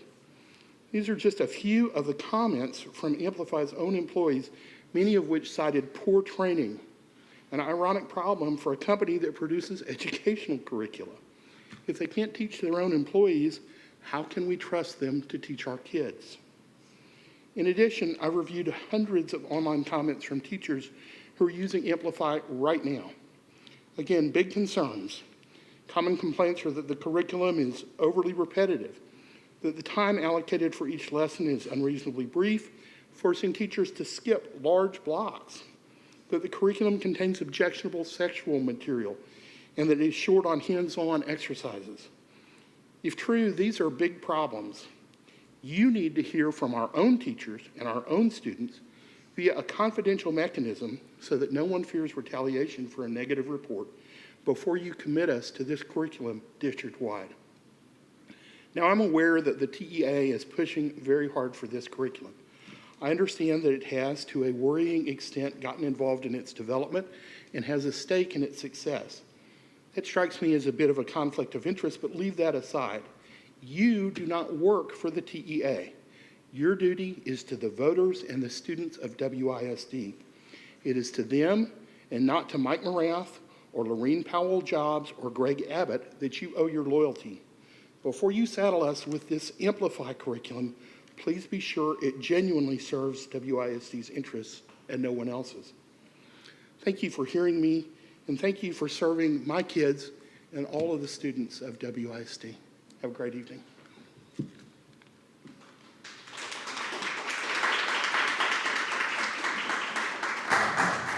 Meg Bakich.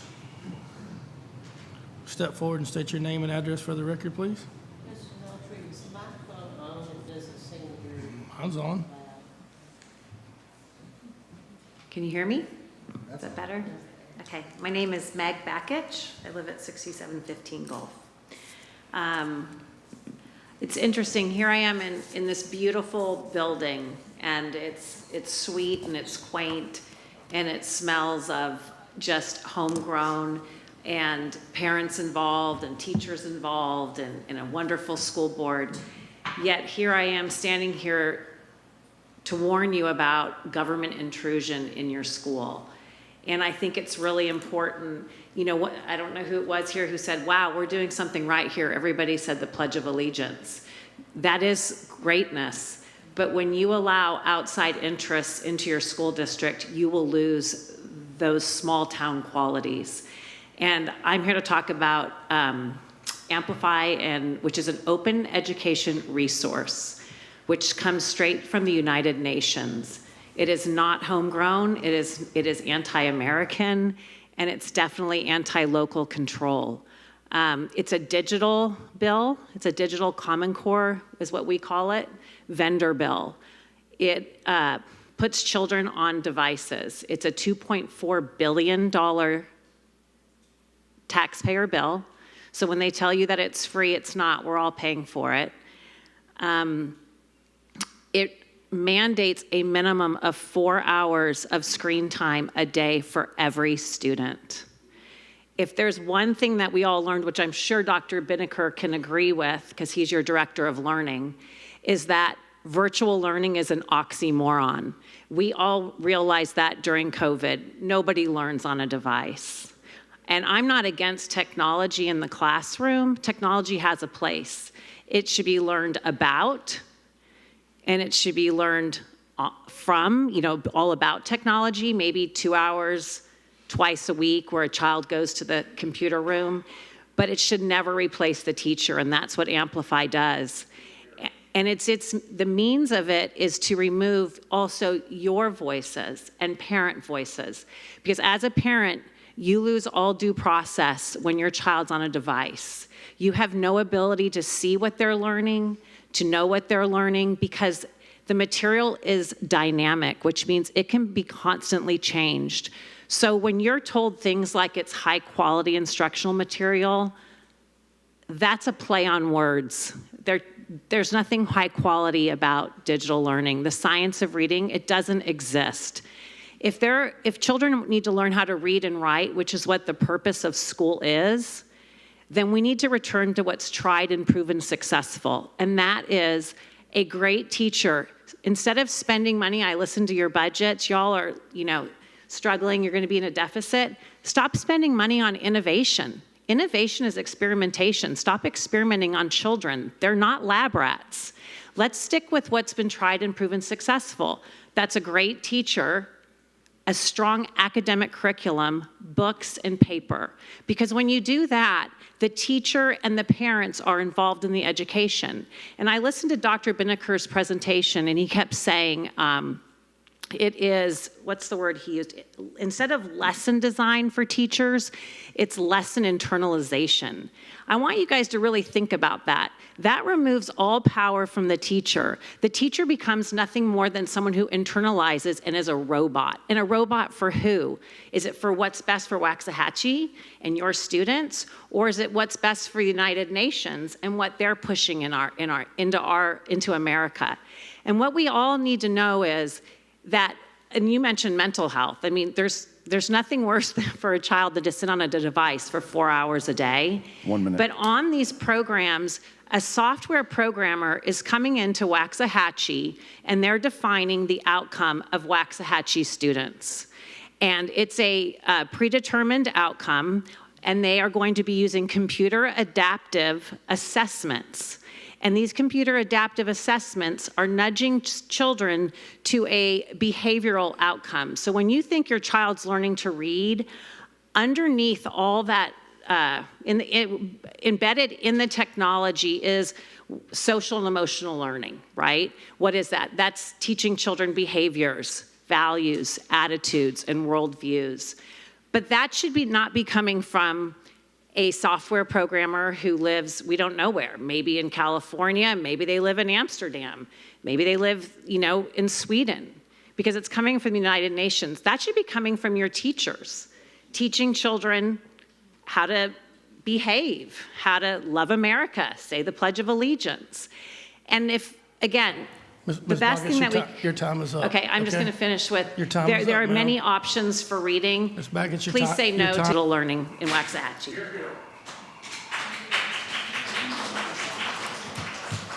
Nancy Rodriguez.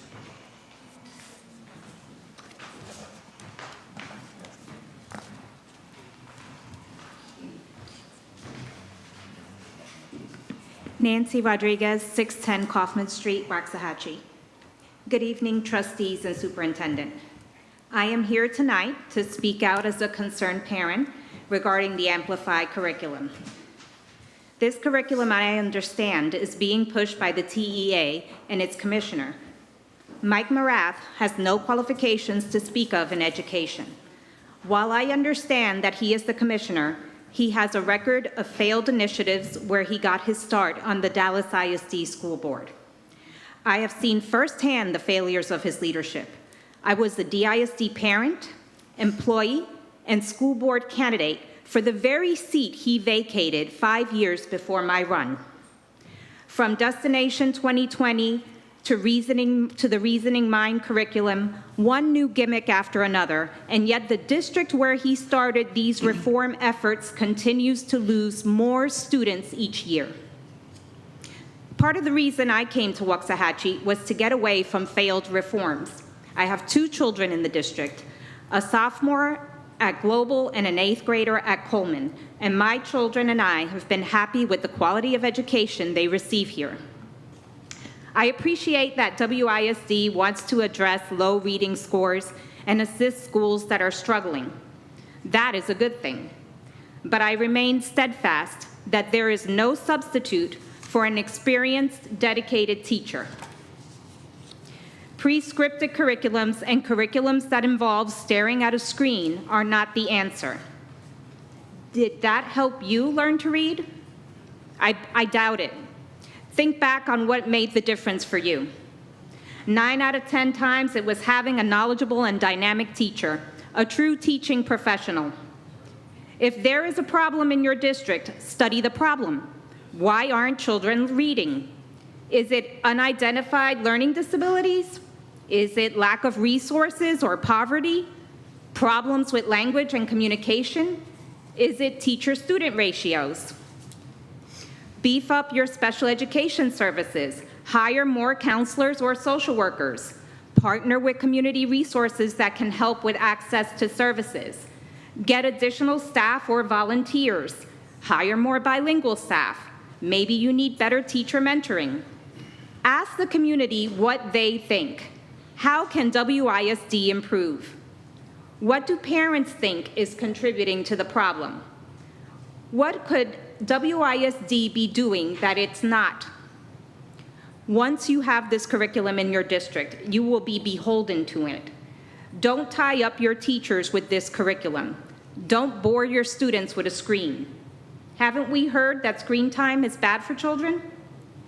Be wary of the problems other districts have encountered because of this curriculum, and trust that the community wants to work with you to address this issue. Thank you.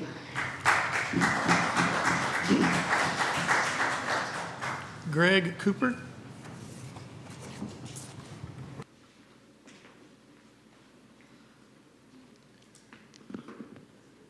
Good evening, trustees, superintendent, and thank you for serving. Greg Cooper, 6 Fox Hollow, Joshua. I'm not from here, but I felt that I needed to come out here and speak on this. I'm fairly familiar with Amplify, HB 1605, and how it's developed. I've handed you out 2 handouts today. I'm going to talk about the one that's Temple first. Temple is held up in high regard as an example of Amplify succeeding, and there's no doubt at all that scores improved in Temple ISD with Amplify. During COVID, we locked down students. We sent them home to learn. There was learning loss, massive funding, ESSER 1, 2, 3, you were talking about it in your budget workshop, to where this bottomed out. Amplify was inserted at a very, very selective time when it caught the natural rise coming out of at-home learning back to in-school learning. So what I chose to do is I chose to look for how it compared to districts that did not use Amplify. So I've given you Temple ISD that you can go through, and it compares how Temple progressed coming out of COVID lockdowns with Amplify compared to how the state without Amplify did. However, that was not enough to get H1605 killed in its entirety. It was only enough to get some of it redlined. So then I decided to go with 3 districts, Fort Worth, Temple, and Cedar Hill, that used Amplify, and I compared them with a bunch of districts that didn't. I socioeconomically chose very similar districts and also populations, and I've provided you here very clear graphs that show there should be a narrowing, not a widening, compared to the state if Amplify worked. So as you look through these graphs in this data I've given you, if there's a widening, that means that it got worse with Amplify from when it was implemented throughout its process. If there's a narrowing, it shows that it got better. So you can see that in these graphs. I also provided Excel spreadsheets, different years. If there's a red in the more recent year, there is a worsening. If there's a green, it's an improvement. So I encourage you to go to the very last 2 pages of this handout. This one right here.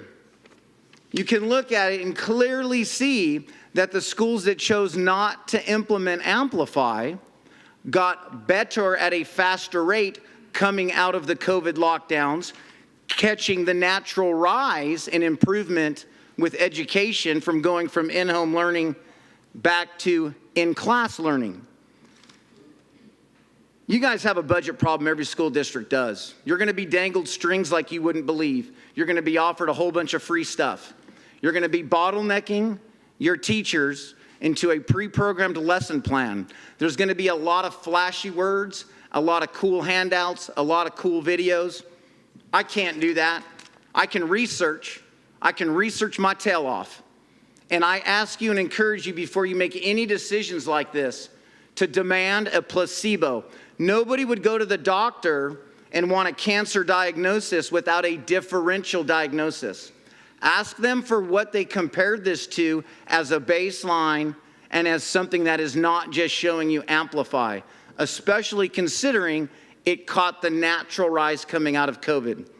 Thank you very much for your time.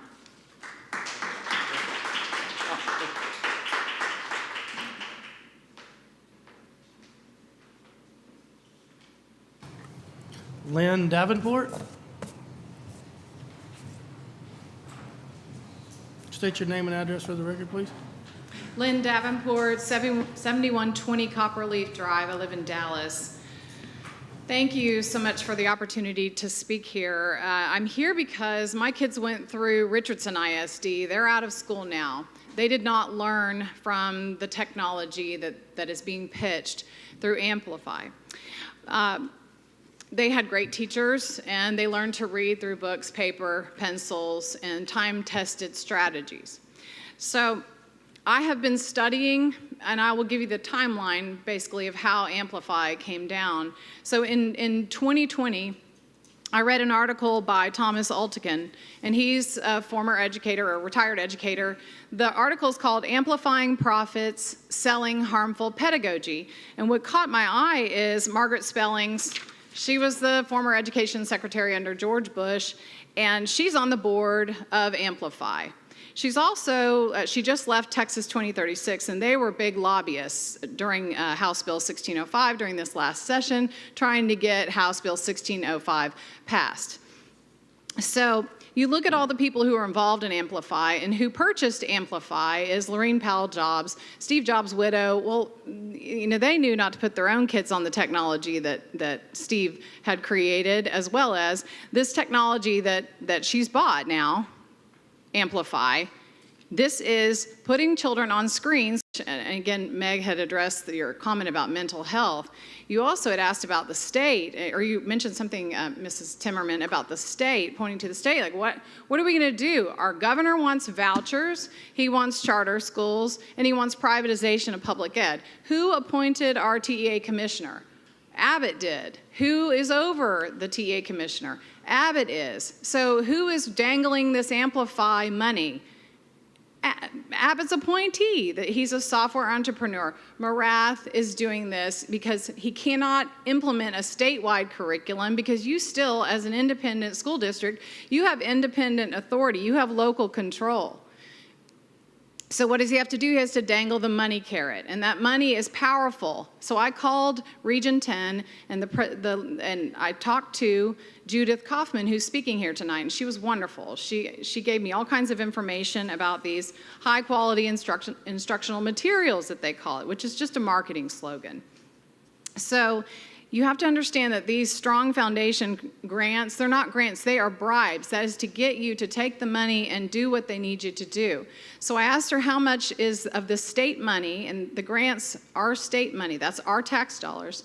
Richardson ISD, it would be $2.4 million, and 50% of that goes to the vendors. And which vendors are those? The vendors and the consultants that are also in Morath's pocket. These are the people that he talks to, and he's handing out massive contracts to these companies.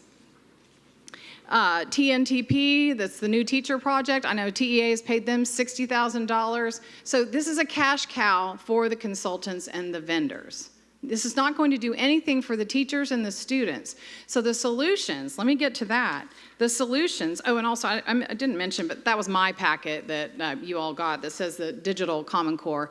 That is information that we researched from the bill. We went line by line, so I encourage you to read that because it goes into what's happening with the teacher and student relationships, how it undermines the constitutional representative government, usurps local control, gives the commissioner unprecedented authority. So back to the solutions. The solutions come from those who are closest to the problem.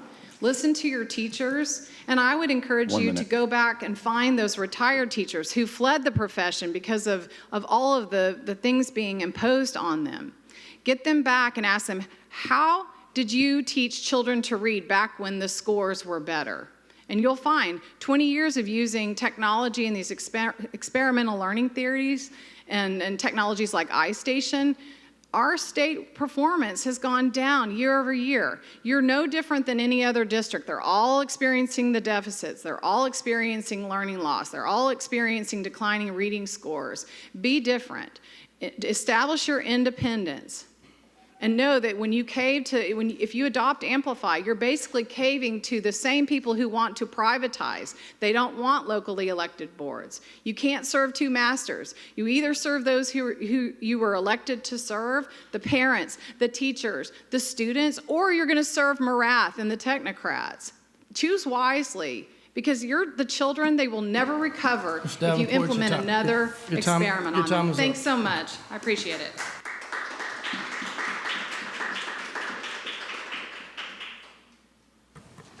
Okay, next item on our agenda, we're going to go a little out of order from the posted agenda. We're going to move to our first action item, will be action item A, which will be consideration of possible action to hire the principal for Jimmy Ray Elementary. Ms. Burkhalter? Good evening, Board. We are delighted to bring to you the principal for Jimmy Ray Elementary for next year, and that is Ms. Rachel Rector.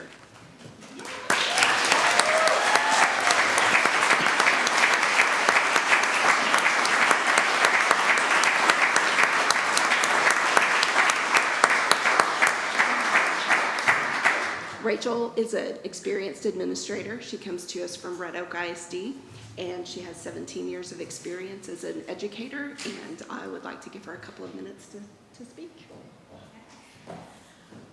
Good evening, Board. First and foremost, I just want to thank you so much for the opportunity to come back and serve in Waxahachie ISD. Stepping away was hard for me, but coming back home, I feel like this is where I belong. And so I am honored and privileged to be considered to open up Jimmy Ray Elementary. I know the task ahead is quite the challenge. I did have part in opening up Simpson Elementary, and it was quite the ride. And alongside Darla Wilson, we made it open and on time, and I know the challenges that are ahead, but I do know that I will work my hardest to develop and create a staff that is ready to open up the doors in August to welcome our families and our students. So I'm honored and privileged, and just thank you so much for the opportunity to serve back in Waxahachie.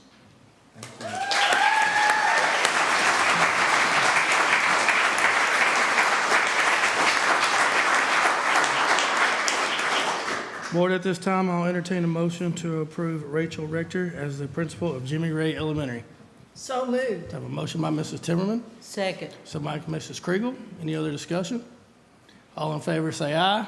Aye. Opposed say nay. Motion carries 6-0. Thank you very much.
Thank you.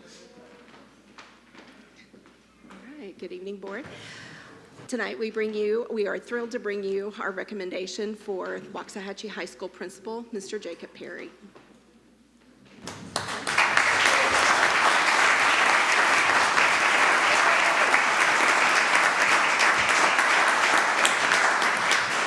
Mr. Perry is an administrator who is uniquely qualified for this position. He has 27 years of experience, 17 as an administrator. He's been an assistant principal, principal, director, and assistant superintendent, serving in student services, support services, and curriculum. So we would ask that you approve our recommendation. Thank you. At this time, I'll entertain a motion to approve Mr. Jacob Perry as principal of Waxahachie High School. So moved. Motion by Mr. McCutcheon, Second. second by Mr. Starnader. Any other discussion? All in favor, say aye. Aye. Opposed, say nay. Motion carries 6-0.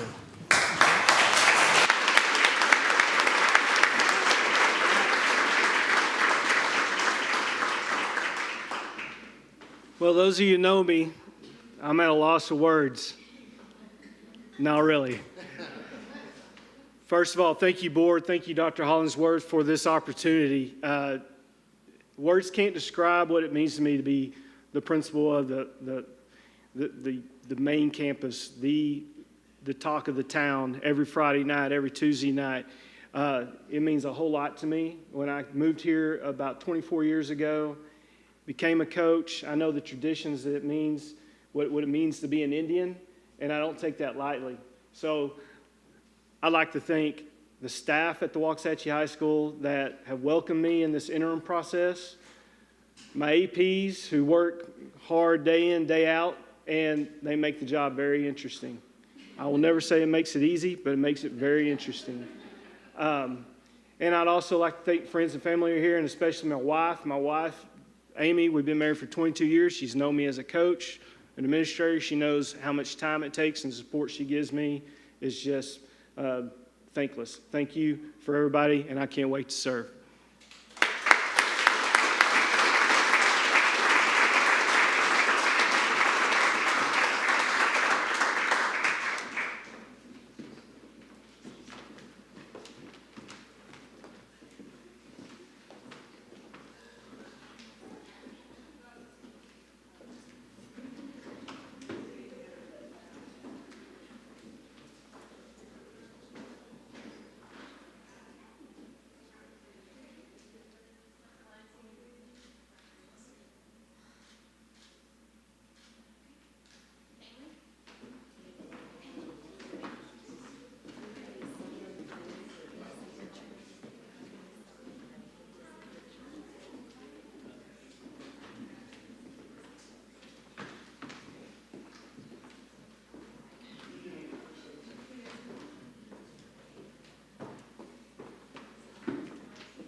Yeah, you can. You can Photoshop.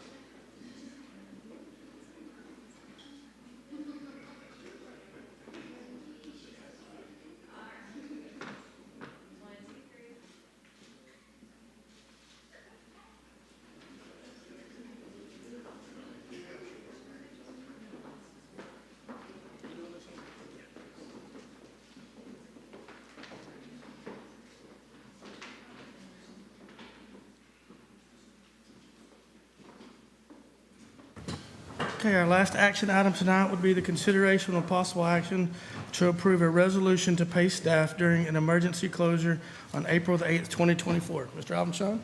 Thank you, Mr. President. The board has graciously approved resolutions like this in the past.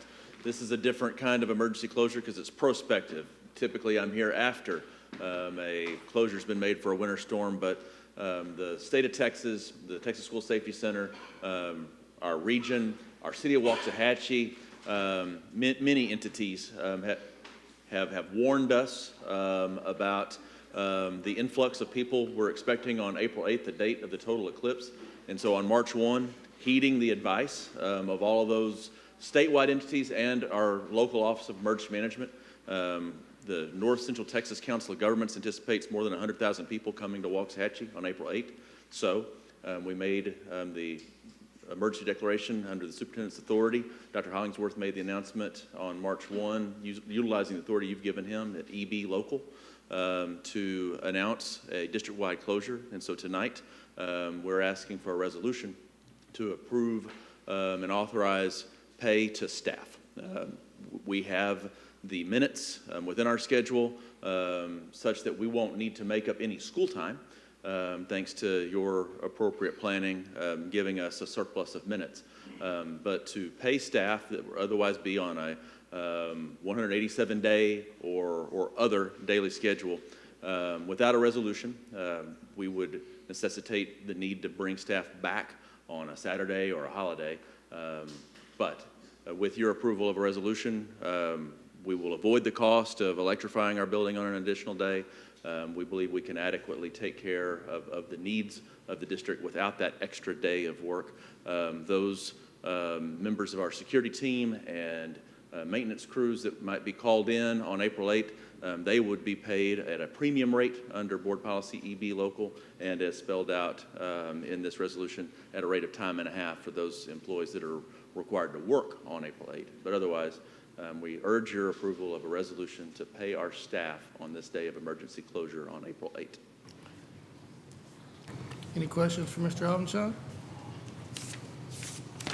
Okay, at this time, I'll entertain a motion to approve action item C as presented. So moved. Motion by Mrs. Kriegel. Second by Mr. Schoolfield. Any other discussion? All in favor say aye. Opposed say nay. Motion carries 6-0. Thank you very much. Now we will move back to our report section, which our first report will be our superintendent's report. Thank you, Mr. President, members of the board. As I bring to you each month, I wanted to share with you our monthly enrollment as we end the month of February 2024. We held serve. We were at 11,042 to end January 31st. We ended the month of February with 11,042. I will note also a couple of things about our enrollment. I learned lots of things online. One of the things I've heard recently is the talk that we are losing enrollment. And I want to just be very clear. A year ago, February 28th, 2023, our enrollment was 10,829. We got our 11,000th student in Waxahachie ISD. Y'all may recall that. We celebrated that on August 21st of this year, 2023. And I will just say, even though we may see a slight decline in enrollment, and I will just say another note about this particular piece, to date, we have graduated from high school of choice 164 students. So we do a great job at high school of choice, but when those students graduate, they're removed from our system. So you can add 164 kids back into that number if you want an accurate picture of where we are in terms of growth. And it does not change our most recent quarterly update from Zonda. 32-33 school year, we anticipate having 17,824 students. In the 33-34 school year, we anticipate having 18,627. So I just want to be sure and dispel the notion that we're losing kids. All right, very excited to share with you from TASS's Friesland. You know I'm a member of Future Ready Superintendent's Leadership Network through the Texas Association of School Administrators. We had our third learning experience down in Liberty Hill. I gave you a page from our agenda on Wednesday, February 28th. That was a 2-day event on Wednesday and Thursday, 28th and 29th of February. I'm so proud because we were so well represented from Waxahachie ISD. Ashley Sierri and Barb Mikulecki, who are part of our TLI team, they gave a presentation called Power Up, Learning with AI. And then Melissa Huskisson and Kenny Scott. Melissa is a WHS English teacher, and Kenny Scott is a third grade teacher at Shackelford. They presented a presentation called Revolutionizing Education, and it was about their experiences this last school year, this current school year, in using artificial intelligence to enhance their instructional environment. I was so proud of these folks. They represented us very, very well. Melissa and Kenny were part of an 8-member teacher panel discussion. The 4 superintendents who were a part of the design team, all of us invited teachers from each district to really play around with AI during the school year to see how it could enhance their instruction. And they did a beautiful job, and they really made us proud. So I wanted to share that with you about our teachers and our folks in TLI. And then finally, I wanted to share with you just some of early reads on my Soup with the Soup visits. And these are some of the emerging themes. I will tell you, we did use AI to identify our emerging themes because we keep electronic track of the information that we receive from our teachers and staff. But themes, they are largely enjoying the move to district-approved resources. They need additional technology resources, particularly in the younger grades. Those are themes that we've heard.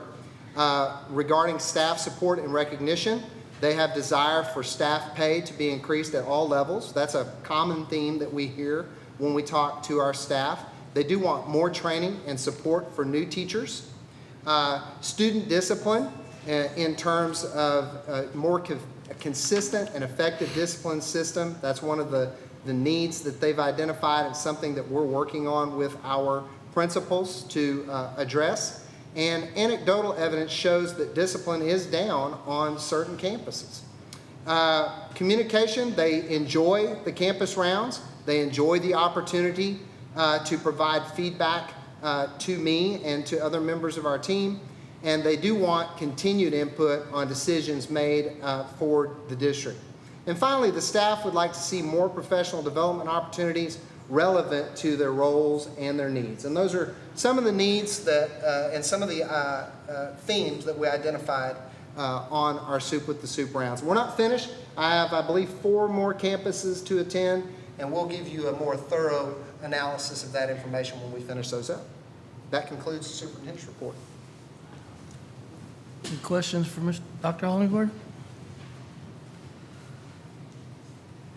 Okay. Moving on to our report B will be our informational bond 2023 construction update. Mr. Mott? Good evening, Board. Dr. Hollingsworth. Here to give you your monthly update on the 2023 bond update. Here we go. We're going to talk about Jimmy Ray first. We still are on time. I did want to give you a little update so you can kind of understand what's going on out there. About July 8th is the plan to start moving furniture in out there. That will be under a temporary CO, so there still will not be staff allowed in the building at that time. It'll only be still construction going on, but it'll be very limited, but it still will be. We will not get a probably full COO until late July. We're saying staff in at July 29th. This one we're going to say staff can start being in that building. We are still on budget for that campus. Here's you a couple of pictures for the overviews. You can see there's your January 30th and your March 6th. You can see there's a lot of roofing done there. You'll see some pictures here earlier. There's a lot of bricking done that you can see some there. You can see the gym has changed colors. The area there around the kitchen has changed colors on the outside because that is all bricked now, and you'll see that here in just a second. And here's your full overview of what's been roofed so far, or as a lot of people times say, dried in. As of today, when I was out there at about noon, that area you see there on the left that is not covered there with white TPO roofing, about I'd say about a third of that area now is fully roofed. If we can get this week without rain, they will probably have that whole area roofed by the end of the week. So here's you some pictures of the building in Area A. Again, Area A is a cafeteria, child nutrition, and the storm shelter or gym. As you can see there it is bricked. Now the reason you see some plastic there is once they started going up with the brick, they didn't want the mortar to fall down onto the white, so they put that plastic in there and they'll come back and trim that out and you won't know it was there. It's just to try to keep that white that whiter, lighter color rock and stuff on the bottom cleaner. You can see that top right is the main hallway from the front, actually front door looking straight back. You can see the windows are framed in there on the left. The cafeteria entrances are framed in there. That is the blue entrances you see there on your right. And then there's your area there in the front, the bottom right. That's the front of the cafeteria and the front door. You can see they're starting to work all that. If you really look all the way down the front of the building, if you were to be there, we have the light color stone almost all the way down the front of the building complete, the light color stone, and they're starting to put the brick up there. Here's you some in the area A continued. That is the interior windows in the kitchen. In the cafeteria, the large picture there on your left. Those will be on both sides. They'll be framed out like that with sheetrock coming down, and it'll be framed out so you'll have a lot of natural light that will come into that. They will also have automatic or electronic shades that can be drawn at night for presentations or plays or things like that to get it darker if it needs to from any lights are coming in. You can see that picture there on the bottom right is the actual food service area. That's where the food will be served there. It is fully tiled now. That is a complete tile there. And then the area there you see in the top right, the blue there, that is the interior, that's the food service side on the cafeteria side. When I was out, that picture was taken Thursday. When I was out there today, that whole wall has tile 3/4 of the way up it, all the way down from left to right. So like I said, things are changing quickly out there as we're getting to it. Area B, which is the next section, which is the offices, is where we start the office area and going back to that. It is about 70% complete in sheetrock. The roofing is complete there. And you can see in those pictures there some of the areas. The one there in the left is a 5th grade classroom. The big picture there, that is when they just had one side. We were trying to get the install, the through wall inspection completed. We did get that, and so now a lot of that has been covered up. The area, the top picture on the right, that is actually the reception area right there. And then you can see the roofing section there in that one. We're going to go to area C and D. We are 100% in C complete with interior walls. D is about 70. And like I said earlier, roofing is about 30% complete there. And there's some of your pictures you can see of the interior walls and all that. And that roofing material you'll see right there, that covered that 30%. So it takes all those you see laying there to cover 30% of that roof. You have any questions on Jimmy Ray? Okay, we'll go to Wildman Steam. So Wildman Steam is on time. We're going to give you those. We're going to start moving furniture in there right now. It's about November 28th. Same thing under temporary CO. Staff will move in. Basically, when we leave for Christmas is when we figure that roughly that we'll have the COO to start moving staff into there at that time. We are still on budget. And then the GMP you approved, we are now under the GMP because we had about a $900,000 savings from dirt work there that we could then pull dirt from our facility and reuse. So it was about a $900,000 savings. So we are under the GMP, so that's even better on where we are. Little fun fact that you have on that out there is, you can see we've done 5,100 cubic yards of concrete since January 1st. I can tell you for sure that 3,500 of that was poured from February 9th to March 5th because I was there for every bit of it. There was 2 weeks in a row we poured every day of the week out there. And if you were to go out there right now, and you'll see in some pictures here in just a minute, how much of it is concrete and everything moving forward there. The one thing, we do have the retaining wall complete, so I'm going to show you a picture of that retaining wall. A video of that retaining wall right now.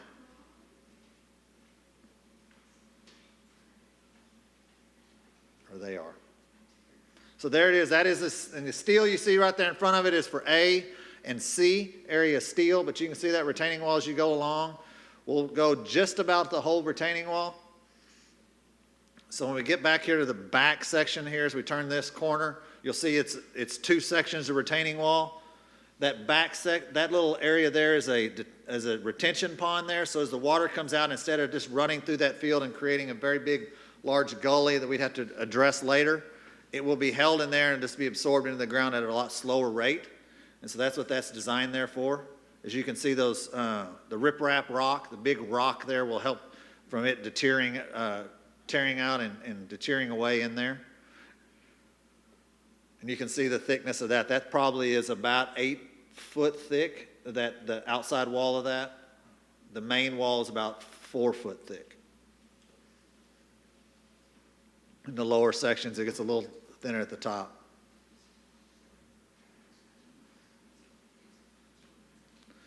And again, this was put up with excavators, not with just by hand. Every one of these blocks was put in with an excavator, with chains and hoists and so forth. So they are not light blocks. The top row only, one single block on the top row weighs about 3,000 pounds. And that is actually, we'll have one of those top blocks in the front of the building, up in front of the library, so it can be seen, and also it'll keep things from being able to come through into the library from the road. If anyone's just try to, worst case scenario, somebody tried to drive into the building. We chose to use one of those so everybody could see kind of what we have on it.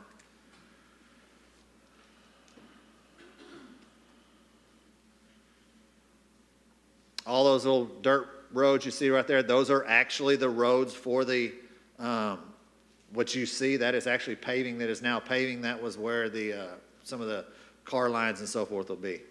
So that actual retaining wall, I think it's done now. That actually retaining wall is just a little over 2,500 feet long, to understand what had to go on out there to get that building going. So as you can see here, here's a January 30th and a March 6th. You can see, like I told you, on January 30th, we just poured that first slab right there. And now you can see on March 6th, we have every slab, every parking lot, everything poured.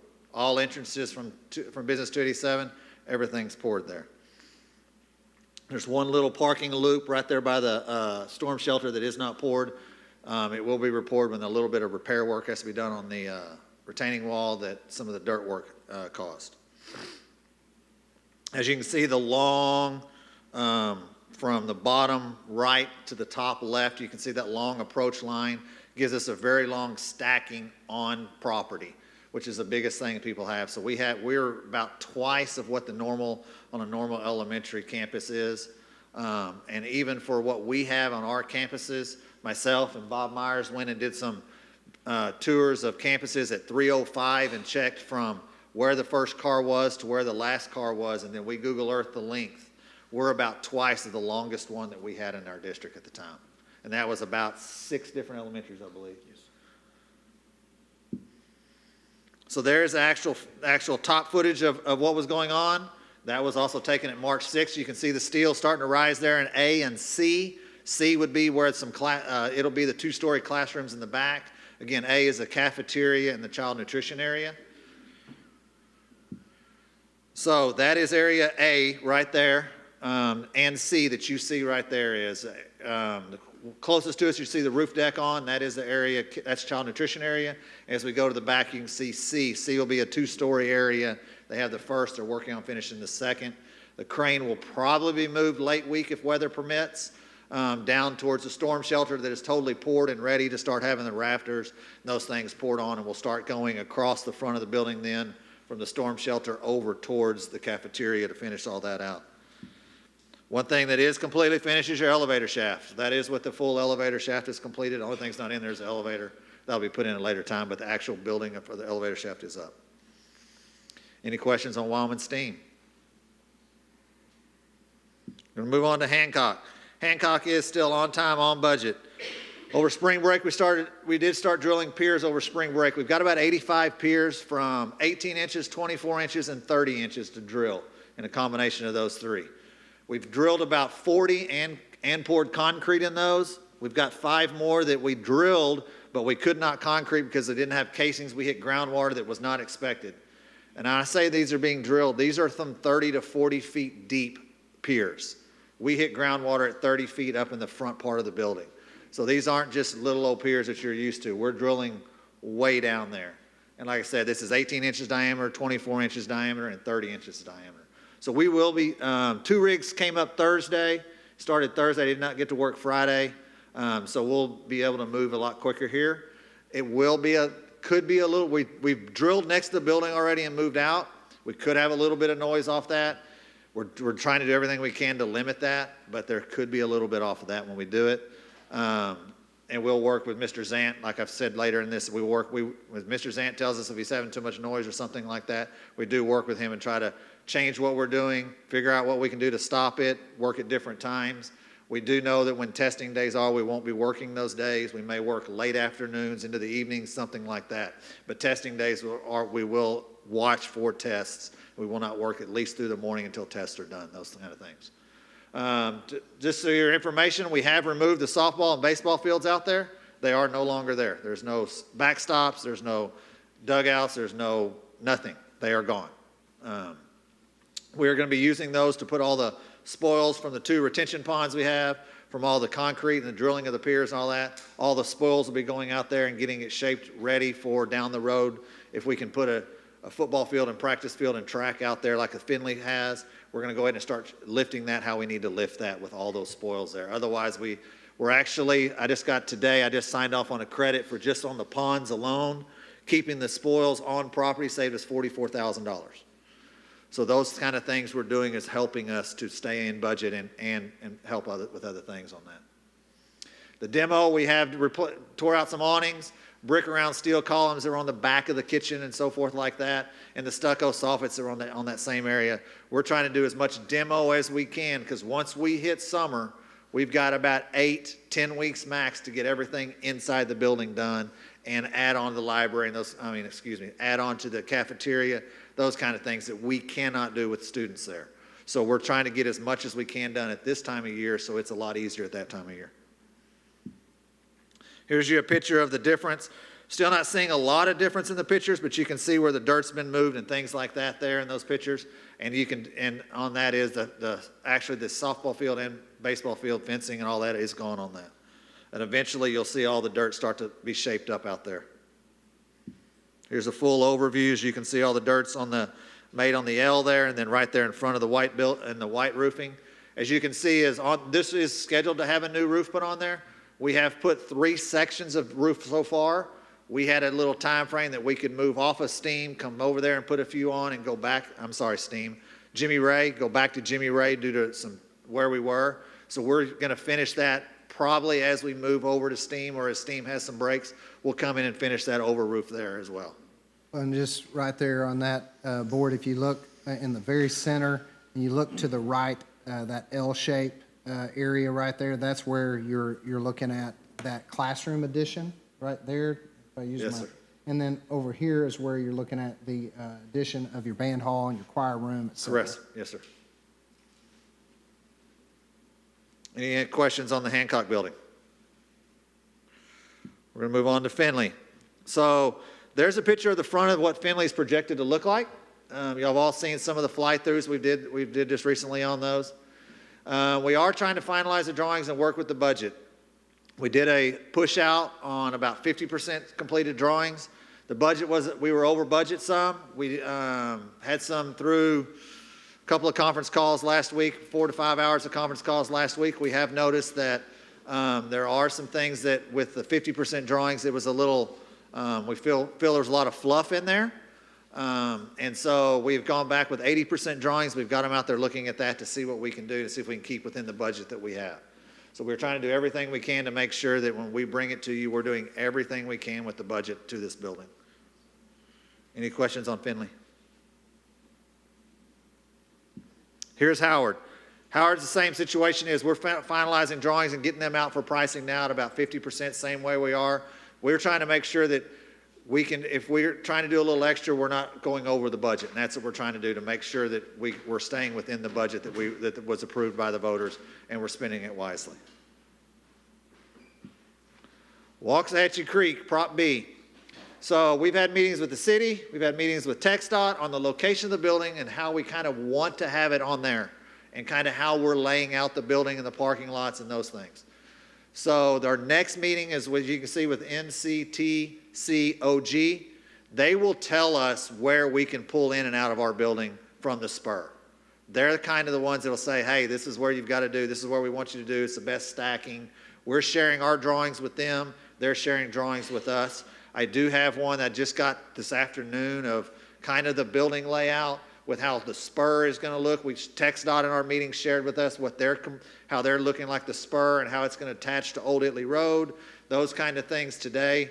We're sharing with the city some designs that we would like them to do with Old Italy Road. They have some long-term reroutes of Old Italy Road and some other roads around there on their long-term road plans.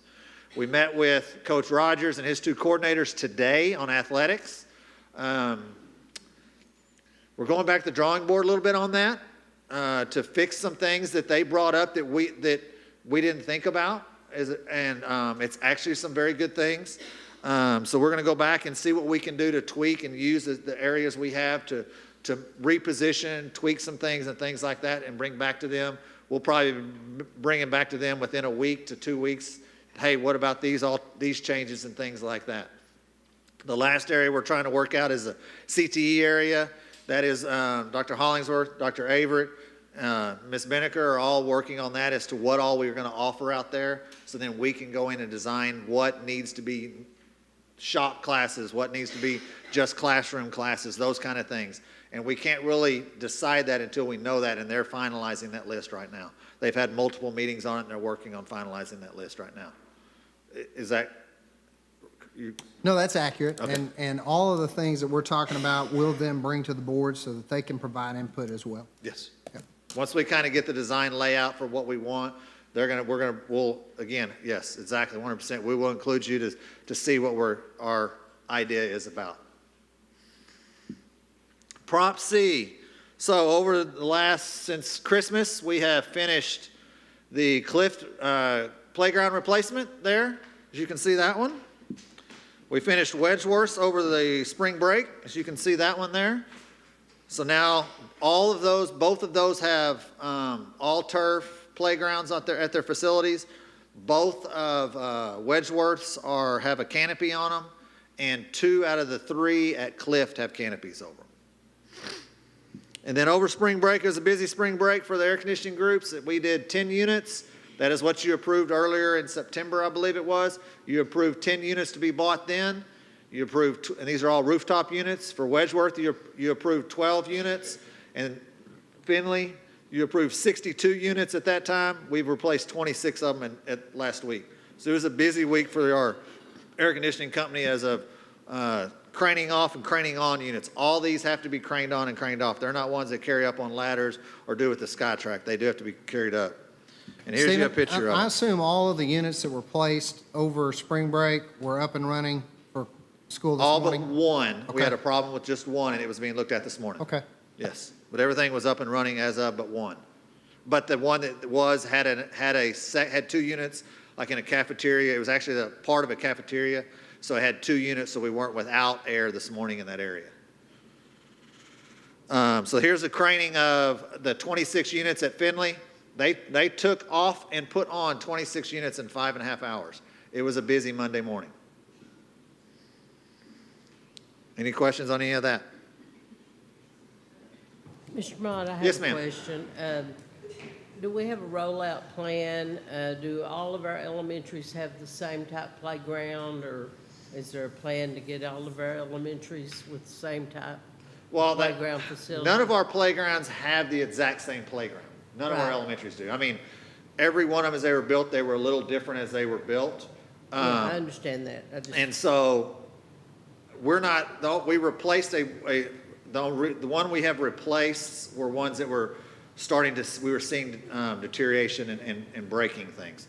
As of those we'll replace and see what best fits the area they have. It won't be necessarily the exact same because one area may be a lot smaller than what an area at Wedgeworth had, let's say, or something like that. Right, I'm just saying there's like a canopy plan for all of them and A lot of them have canopies at majority of them right now. Okay. There are a few that don't. As I said, Cliff does not have one on that.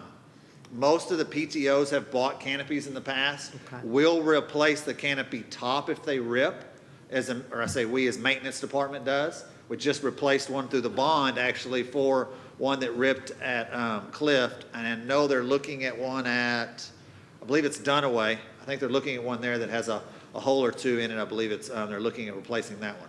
As for the turf under them, that is not something that's every one of them has. That is something Dr. Hollingsworth has mentioned in the past. It's something we need to start looking at down the road in budget or plan for.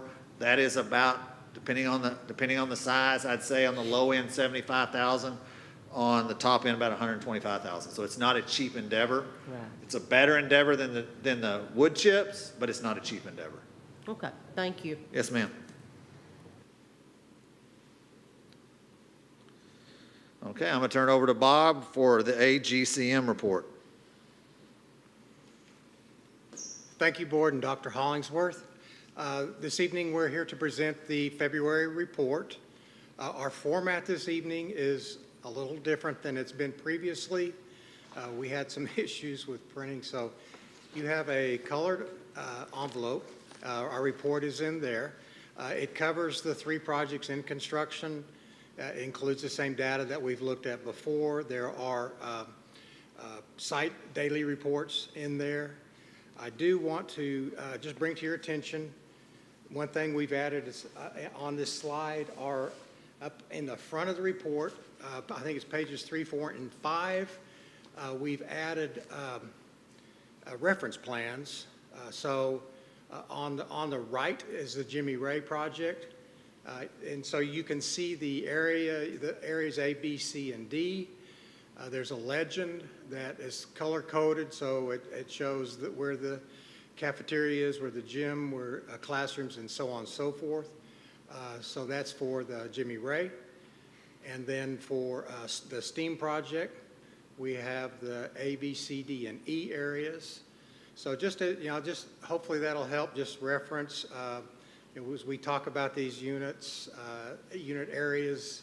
And so maybe that'll help you when you look at our reports and presentations, that you can see where these areas are and what they include.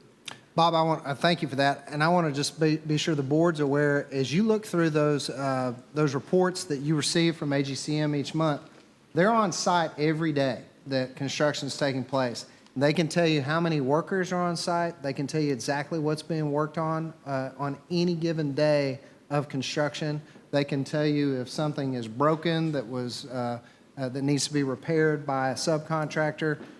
So there's a tremendous amount of oversight beyond just what Mr. Mott has a great working knowledge, but AGCM is also there monitoring every single day what's taking place. That's right. Thank you. Any questions? Anything, board? Thank you very much, Mr. Mott.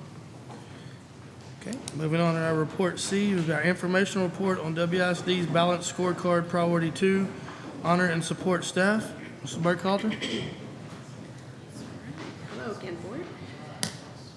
Let's see. So tonight we'll be talking about priority 2, honoring and supporting staff. We have 2.1, 2, 3, and 4. In 2.1A, we will, let's see. Sorry. We will establish and sustain a regular system of staff recognitions. And our performance measure here is campus and department leaders routinely recognize staff. The way we're doing that is recognitions are scheduled for each month's regular board meeting. At each meeting, campuses and departments are providing the opportunity to recognize high-achieving staff. Okay. For 2.1B, we create clear, concise advertising regarding career pathways for current high school students, existing paraprofessionals, and professional staff. We maintain and grow relationships with colleges and university partners to create clear pipelines to teacher recruitment. With our CTE, HR and CTE work together to create an interview day for high school students who have earned their instructional aid certificate. High school students will have the opportunity to complete their bachelor's degree in teacher certification in WISD through university partnerships. We currently have 2 individuals who have earned their aid certificate and are working as aides in the district as they work on their bachelor's degree. And in terms of recruiting, we have been using applicant data to inform our recruiting efforts, focusing on those colleges and universities who we get the most applicants from. And so this spring we'll attend job fairs at Texas A&M Commerce, UNT TWU is a combined job fair, Nelson University, SAGU, UNT Dallas, North Central TASPA, and we have added DBU to that list. Did I go the wrong way? Sorry. Okay, in 2.2A, Our survey is distributed annually in March with results analyzed and shared to campuses and departments in April. Our district survey was deployed on March the 6th and will be open for 2 weeks, and that data will be reported back through the dashboards with feedback being shared with the board, cabinet, and supervisors in April.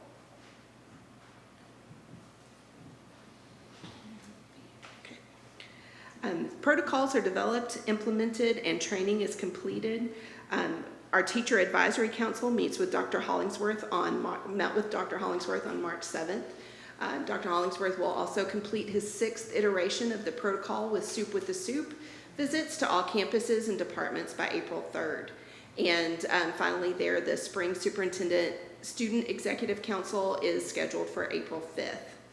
And as in prior rounds of campus visits, WISD administrative staff as well as campus and department leadership will review data and trends in order to inform the district decisions and to respond to valid concerns. That data will be reported through those corresponding stop, start, and continue charts. Okay. All right, and I'll ask Dr. Binnicker to talk about 2.3C. Wait, 2. Sorry.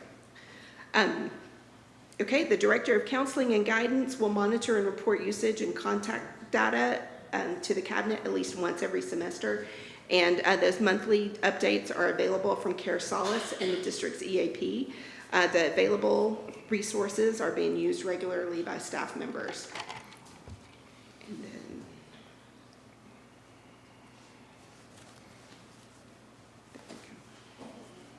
And then D, our CFO will publish monthly financial literacy information and share with all staff via district publications and email. Mr. Calden every month sends out an email to staff about financial topics, and those recently have included retirement, savings accounts, and credit reports. Okay, so now Dr. Binnicker, 2.3. Thank you. All right, so 2.3A can create a consistent PLC culture. Through your support over the last couple of years, we've made a major focus on structuring the PLCs and going through the training process to make sure that our teachers have time on campus to work together in a PLC. Campus master schedules reflect the time that they have off, and it's protected PLC time. And the team PLC agendas and minutes are shared with campus administrators as well as collected by district administration. 2.3B. We have identified the essential TEKs that we want our students to learn in the classrooms, and so TLI worked with teachers over the last summer to identify what those TEKs were, looking at data to come up with those TEKs. We have also conducted over 900 classroom walkthroughs by the TLI staff for observation of the implementation and usage of the district adopted resources and the unit learning plans from September 2023 to present. Principals get together every month for principals meetings as well as a principal instructional PLC, and they share their recommendations from their guiding coalitions at each principal meeting to share how their campus is advancing in the PLC work on the campus. We're making sure that we focus on developing a professional learning system that's focused on the growth of staff. So we talked in January about our PD days when we came back from the Christmas break. Really successful model that we had those days, and something we'll continue into our next school year. And you can see on the adopted calendar that we had last month, those days are built into that calendar on the Mondays in the fall and the Fridays in the spring to give our teachers dedicated time where they can come together as a PLC, they can work with our TLI staff, they can work with their campus. So those days are kind of loose the way that we get to use them on the campuses. And then 2.4C, the PLC process is embedded throughout the entire district. So this is still a work in progress. I believe we talked this morning. I don't think that we have any areas actually where we do not have a PLC process that's happening with any of our instructional staff. But more of this will roll out in the cascading scorecards with each department so we can make sure that we have this dedicated time. So we'll come back to you in April to talk about priority 3, community and stakeholder relations.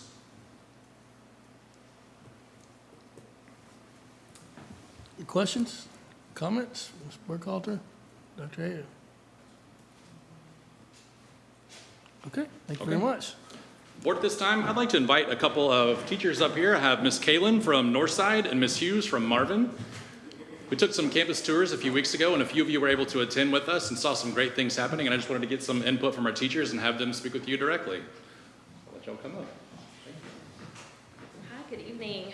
My name is Ashley Kalin. This is my 11th year teaching in WISD. I teach 3rd grade at Northside.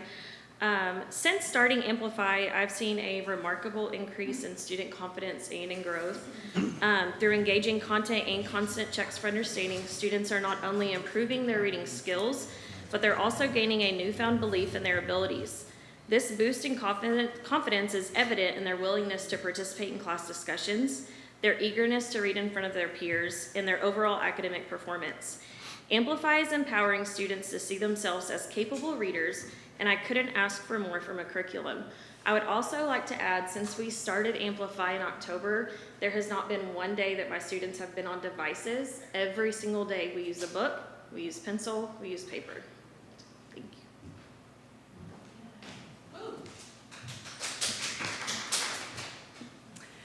Hello, board. Good evening. My name is Kristen Hughes, and I'm a kindergarten teacher at Marvin Biomedical Academy. I've been with the district for 14 years now. I just wanted to share with you that I've been using Amplify in my classroom since October. I, like a lot of teachers in the district, had some doubts. I was a little wary about what is it going to look like for me not to have a book in front of students as I'm doing my read aloud time.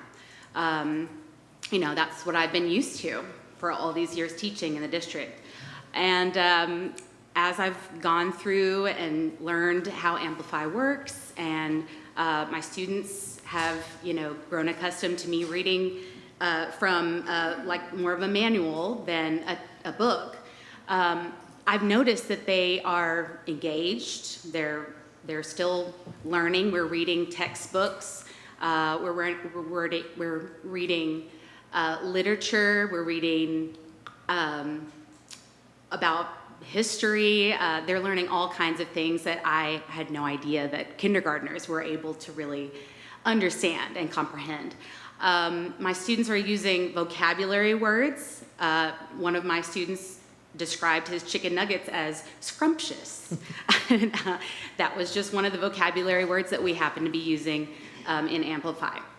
So I did want to share with you that, as a lot of teachers, I have my doubts about Amplify, but as I've gone through and grown accustomed to learning how to use it and how it's used, I'm enjoying it.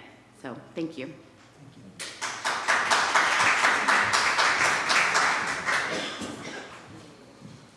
Okay, next board. I put something in front of your seats. It's actually paper copy of Amplify of the print resources that we're using here in the district. So again, we're not using the digital resources. I put the print copy in front of you.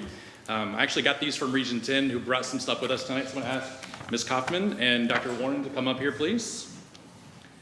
So they've been with us throughout the process of implementation in the district. They've come on campus tours with us. They've been on our campuses. They've been in PLCs, and they've walked alongside us as we've implemented this product. So I'm just going to have them give you a better overview of the product and what it entails tonight. I'm going to put my timer on because I can be a talker, so just in case. Good evening, board members and Dr. Hollingsworth. It's really an honor to be here. I wanted to just introduce myself. I know Dr. Benninger just did. I'm Judith Kaufman. I have 30 years of experience in education. I've had the honor and the privilege to serve thousands of children and families, and this is just another role where I can give back, and it's been my honor and passion just to be able to see kids grow. So that's kind of a little bit about myself. I am the program coordinator for the high quality instructional materials programs at Region 10, and this is coming up. She is really the brains behind all the operation. Dr. Anna Marie Warren, she has been here walking with your 4 campuses and your teachers and providing training and support and planning throughout the process since October. So she's amazing. All right, so yeah. So today my main goal is to provide you an opportunity to really just take a walk through some of the materials and see what's there. There's sometimes a lot of misconceptions about what the materials are, especially because of the term or the word amplify. There is an Amplify product that's a national level product that's Common Core. If you research Amplify, that's what's going to come up. And then there's the Texas version Amplify, which is the open education resource component of the materials that your teachers are currently implementing. The term is being shifted a little bit in terms of how it's going to be called in the future. Currently, it's being called K-5 Literacy, which is Amplify Texas. But in the future, because of some of that confusion with the term Amplify, it's going to drop that name. They're currently doing a lot of edits to it. So it will be reworked and revamped as far as a new material. So today, my goal is really to look at these materials and really to show you how they do ensure that the TEKS and the ELPs are aligned, show you how they create a coherence of knowledge in a sequence that builds across grade levels, to be able to show you some of the embedded strategies and supports that are there for all learners, and then also to provide you some of the models or the lessons that are available that show the research-based approach to literacy. That's really my main goal for the day. I wanted to just bring to your attention that the program looks a little bit different, K2 and 3-5. In K2, there are two strands. One is the skill strand and the other is the knowledge strand. And in 3-5, it is one strand, which is an integrated strand. It's important to note that because for K2 specifically, when you're covering the TEKS, you have to be doing both units and both strands in order to cover all the TEKS. If only one strand is being done, you're going to miss some of the TEKS being taught. So they complement each other. It's a cohesive, complete program. As far as the TEKS and the ELPs, I wanted to reference in your little packet I provided, pages 1 through 4, provide you a little bit of a bigger copy so that you can see it besides the one on the screen, of how the TEKS and the ELPs are outlined in the product. And so what it has is it has all the TEKS and the ELPs listed, but based on the unit, it identifies which ones are being covered at that time. And you can see those in pages 1 through 4. And as I've mentioned, these are examples, it's not every component.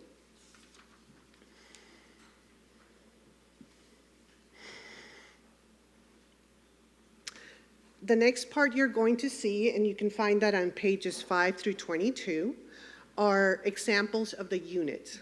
When your teachers first look at their teacher guide, they would identify the components of the unit, which has the contents. And in that content, they're going to be able to look at the overview of each of the lessons, and kind of a little bit of a summary of what the goal is for each. It also provides a pacing of sorts in terms of about how long it would take to do that unit.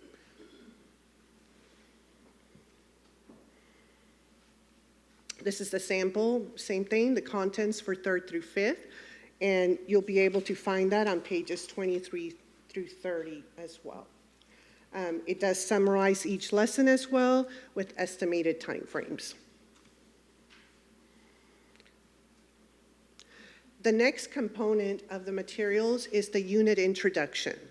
The unit introduction basically gives you a summary of the students are expected to do throughout that whole time frame. It really outlines each of the components. So for example, what will they be learning for reading skills, spelling skills, grammars, morphology, prior knowledge that they'll be building, writing. So it gives you a whole picture. And you can find that on pages 25 to 29 for 3rd through 5th. I previously mentioned that we were going to look at the fact that content is being built from grade level to grade level. And how that's being done is in two formats. One, there's a whole picture that the curriculum has laid out with topics that align from grade level to grade level. But you may wonder, how will the teacher know if that was taught in the previous grade? Well, in that lesson overview, they will have laid out for them what was taught in the previous grade. So for example, this is a third grade example, and it shares with them what they learned in first and in second grade connected to that content. So when they're asking questions, they're able to reference, last year you learned about this, let's think about what that means now in our learning. The next component that your teachers will encounter is the actual lesson itself. So we have gone from, you've got the content that covers the whole overview of the unit, then you've got a unit introduction that gives you a big picture of the lesson, and then you have the individual lessons that they'll encounter. For that, the very first thing they'll see is an overview where it has the objectives, the TEKs that are going to be covered in that lesson for that day. It also provides the formative assessment as well that the teachers will have. And it has, once again, an overview of what that lesson's going to look like in terms of time, the pacing for each of the components of the lesson, as well as how you could potentially group students and materials. One thing that we support teachers in is that because they're not writing these lessons, they're looking at the lesson as an exemplar. So the intent is for them to read through that exemplar and internalize the exemplar, not to make it as a script, but rather to identify, what do my students need? How do I need to adjust and tweak a little bit? What materials do I need to use that maybe can supplement and my students need it? What materials are working well and will fit perfectly within the context of my lesson? So the teacher's still very much in control. The internalization protocol that we use, first of all, looks at the TEKs in depth to make sure that there's not misconceptions of how they're be teaching the lesson, and then it looks at the context of your children and what they're needing to, where they're at and how to meet their needs. So a lot of work goes into that planning time with teachers when they're internalizing. It is not intended as a pick up and read. If that is what we're seeing in the classroom, that indicates that that teacher has not prepared or internalized the lesson to the depth that it needs to be. So it's really quite a bit of support that is needed to make sure that the teachers are able to take the exemplar and make it their own, and based on what the students need. The next component that you're going to see in that lesson is the speaking and listening. When you're looking at the third and fifth grade, most of that has to do with the read aloud. So you're building background knowledge, you're assessing their understanding of the content. You're then providing comprehension questions throughout that read aloud. There's also a time for them to think and write and reflect based on the comprehension. And you'll find examples of that for K through second in pages 31 through 50, but for third through fifth in pages 50 to 62.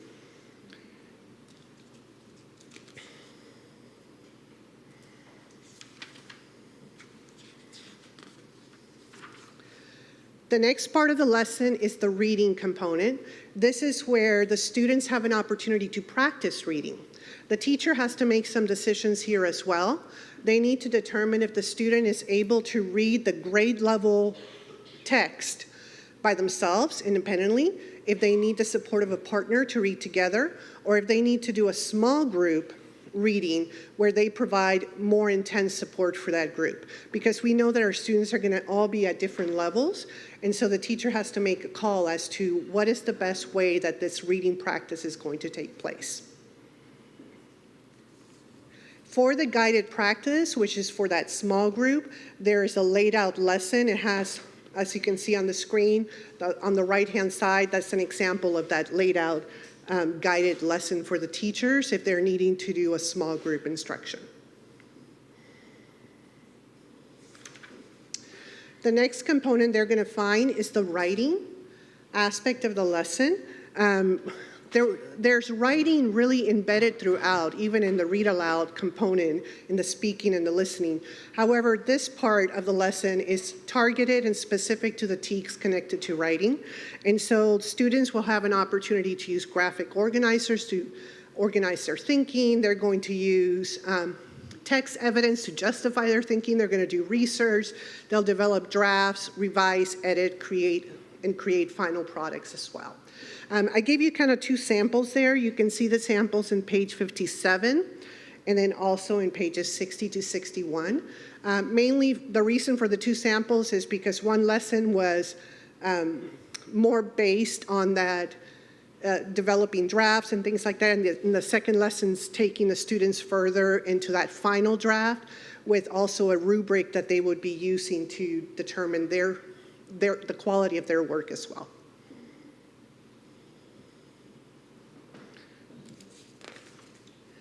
The next part that the teachers would encounter is the language. And in that, there's going to be lessons that will be connected to spelling, grammar, and morphology. Morphology is basically how we learn about words, beginning, endings of words. For example, plurals would be part of that. So in kinder through second, this work will be done in the skills strand because it's not integrated like the sample right here, which is the third through fifth. And you can find those samples in pages 57 and 61.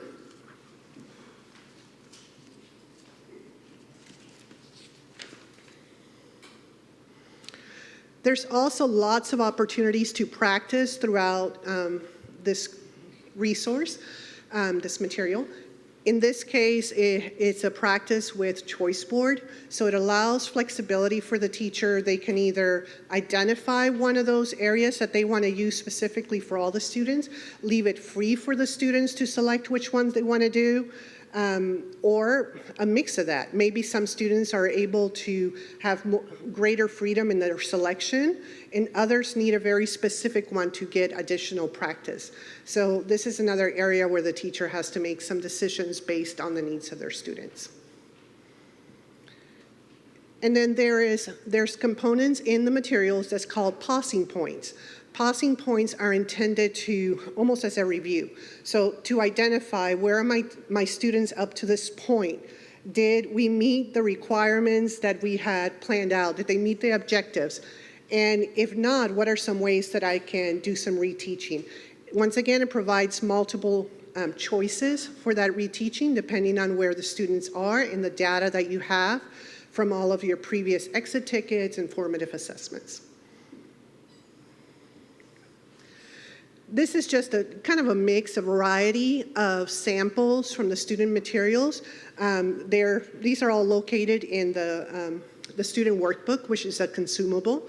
And I just kind of selected a few mixes of them because some are multiple choice, some are full writing, some are true false, and in the true false one is kind of interesting because it gives a statement and they have to identify true or false prior to the reading, almost as a pre-assessment, and then they identify the true or false after. There's graphic organizers, so there's open-ended questions as well, vocabulary work, spelling, grammar, it's all in there. This is just kind of a quick view. And then assessments are embedded throughout the materials, through observations, checks for understanding, in the activity workbook. There's spelling assessments as well, unit assessments, and then benchmark assessments are embedded throughout as well. And then one of the things that is a lovely component is the school-home connection. And that is that there is a parent letter that teachers can send at the beginning of the unit with all the information that the students will be kind of exposed to or learning about. There's also parent weekly letters with the spelling words or vocabulary words they're learning or anything that's specific. And then there are take-home materials, which are some of the homework assignments that are available as well. And those are also, the parent letters are there for teachers to print, and then the take-home materials are able to access in the student workbook. All the units are available in both Spanish and in English. that's it. We kind of took a very quick journey through all of the materials, so I'm here to answer any questions that you may have about this material and how it can best meet your needs. I have a question. How long is this unit supposed to take? Each unit is different, so if you go back to the specific one that I shared with you. Yes. So if you look at the one that's for third grade, it's 19 days for that one. How many? 19 days. So there's 19 lessons. 19 lessons. So it's that part is laid out in the contents component that's found on page 23. It has a little bit of a bigger view than my little tiny one, but it lays out each lesson, and for that particular one is 19. But obviously every unit is different. Some are shorter, some are longer. Right, I understand. Okay, so can we get this sent to us, because I'll have to get my magnifying glass out to read. Absolutely, yes. Yeah, if we could get this sent to us so we could actually look at it. Absolutely. Anyone else? I just have a question, just curious. Which districts in Region 10 use this program? There are, right now, about 35 districts that are using this product. And the challenge is they're all using it in different levels. So much like you all, you have 4 schools, almost at a pilot level. So each district, it depends. They could have just selected it for 1 school, 2 schools, the whole district. And so it's a little bit challenging because we can't say it's an entire district implementation for every district implementing, because it is varied. One of the districts we're currently supporting, that's a fairly large district, they opted to start with 8 schools while they have 20 altogether. And then another one opted to start with 2 with the goal of growing that for the next year up to the 20. So it just varies. Anyone else? Thank you very much. Thank you. On to our next report would be informational report on a 3-tiered transportation system. Dr. Avery? Yes, sir. Good evening, Board and Dr. Hollingsworth. I'm going to wait till my partner gets up here to talk. So we've been discussing the possibility of moving from a 2-tiered bus system, transportation system, to a 3-tiered transportation system for quite some time. And so we've had several different meetings to discuss this with district and campus leadership because this is a direction that we believe we probably need to go. But, tonight is this information only for you. And if you have any questions, you can ask them, of course. Currently, we're on a 2-tiered bus system. That means we have a set of elementary routes, all our elementary school routes, and then 45 minutes later, our secondary campuses, junior high and high school, that's their start time, and they have a second set of routes. Currently, we use every one of our buses for both routes. There are 43 elementary routes, 43 secondary routes. Okay. This schedule presents some significant challenges because it utilizes every available bus that we have. We know that this does cause limits, specifically when we look at field trips, when we look at extracurricular activities in the afternoon, when buses are available, when buses come off of routes. One of the issues that when we discussed this, we had a group of administrators that came in and talked about this with us. We had representation from elementary campuses, secondary campuses, junior high, high school, as well as Mr. Grippa and his staff, athletics, fine arts. We were all in the room together discussing this. And one of the major setbacks we have sometimes when we're trying to take our students maybe off campus somewhere is, I think the comment was made by Mrs. Foster. It says, we've been to the Dallas Zoo. That's about as far as we can go and get our kids to a place and then back in time for the buses to start running at 2 o'clock. We know how far the Dallas Zoo is. It's about 35 minutes up the road, but you know how long it takes to gather people together. So that is a significant challenge that we have, is the availability for buses in the evening. If we have one go down, which sometimes happens, then we're really in a pickle because we don't have any extra buses. So what would be the benefits of a 3-tiered bus system? Again, like I said, we met multiple times with district level administrators, campus level administrators to discuss the options. One of the major benefits is a significant cost savings. We estimate that moving to a three-tiered system would save the district approximately $1 million for the 24-25 school year. We believe this going to a three-tiered system would save about the need for 10 new buses. A bus is about $140,000. We can do the math. That's $1.4 million just in buses alone.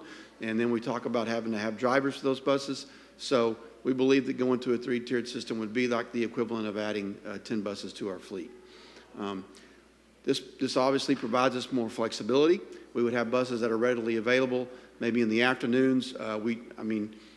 We have students that are involved in so many things, whether it is athletics, whether it is fine arts, whether it is CTE. We have kids going places, and we expect to be able to provide opportunities for that. And right now, it's difficult for us to get that done in the afternoon because we have to wait for buses to come off the routes. This would provide us significantly more flexibility. We know that this system is successful in other districts, including our neighboring districts like Mansfield. Mansfield's been on a three-tiered bus system for quite a long time. And our neighbor right up the road, Red Oak, also uses a three-tiered bus system. And we know at this time, we have, as we've talked about in a couple different parts of our meeting tonight, the Dr. H has been on, this is now the 6th iteration of Soup with the Soup or Hamburgers with Hollingsworth. And we have brought this up at each one of those meetings, and we have had basically positive feedback from staff about the need to go to a three-tiered bus system. So, talk a little bit about possible logistics. And again, this is a proposal. We'll come back to you in April for hopefully to ask for approval. But these are some start and end times that we've agreed upon as a proposal, with junior high starting first, elementary in the middle, and high school at the end. One of the main concerns we had with starting elementary really early is that we know it is dark in the morning, and feel a little more comfortable with an older student, possibly a little bit more wary, being able to be out there waiting for the bus in conditions that may or may not, be as safe for a really small child. We have a lot of little kiddos that ride the bus.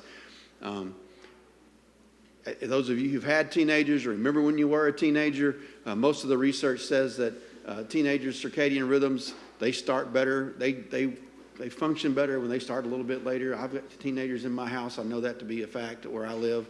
And so looking at high school being at the later start. Also, we had a lot of input from our folks, extracurricular folks, about how they can manage practices. We know that this past fall, if you remember, I had significant difficulty getting out on the field at the end of the day due to the new guidance regarding the wet bulb and how we look at heat index. It's not just heat index anymore.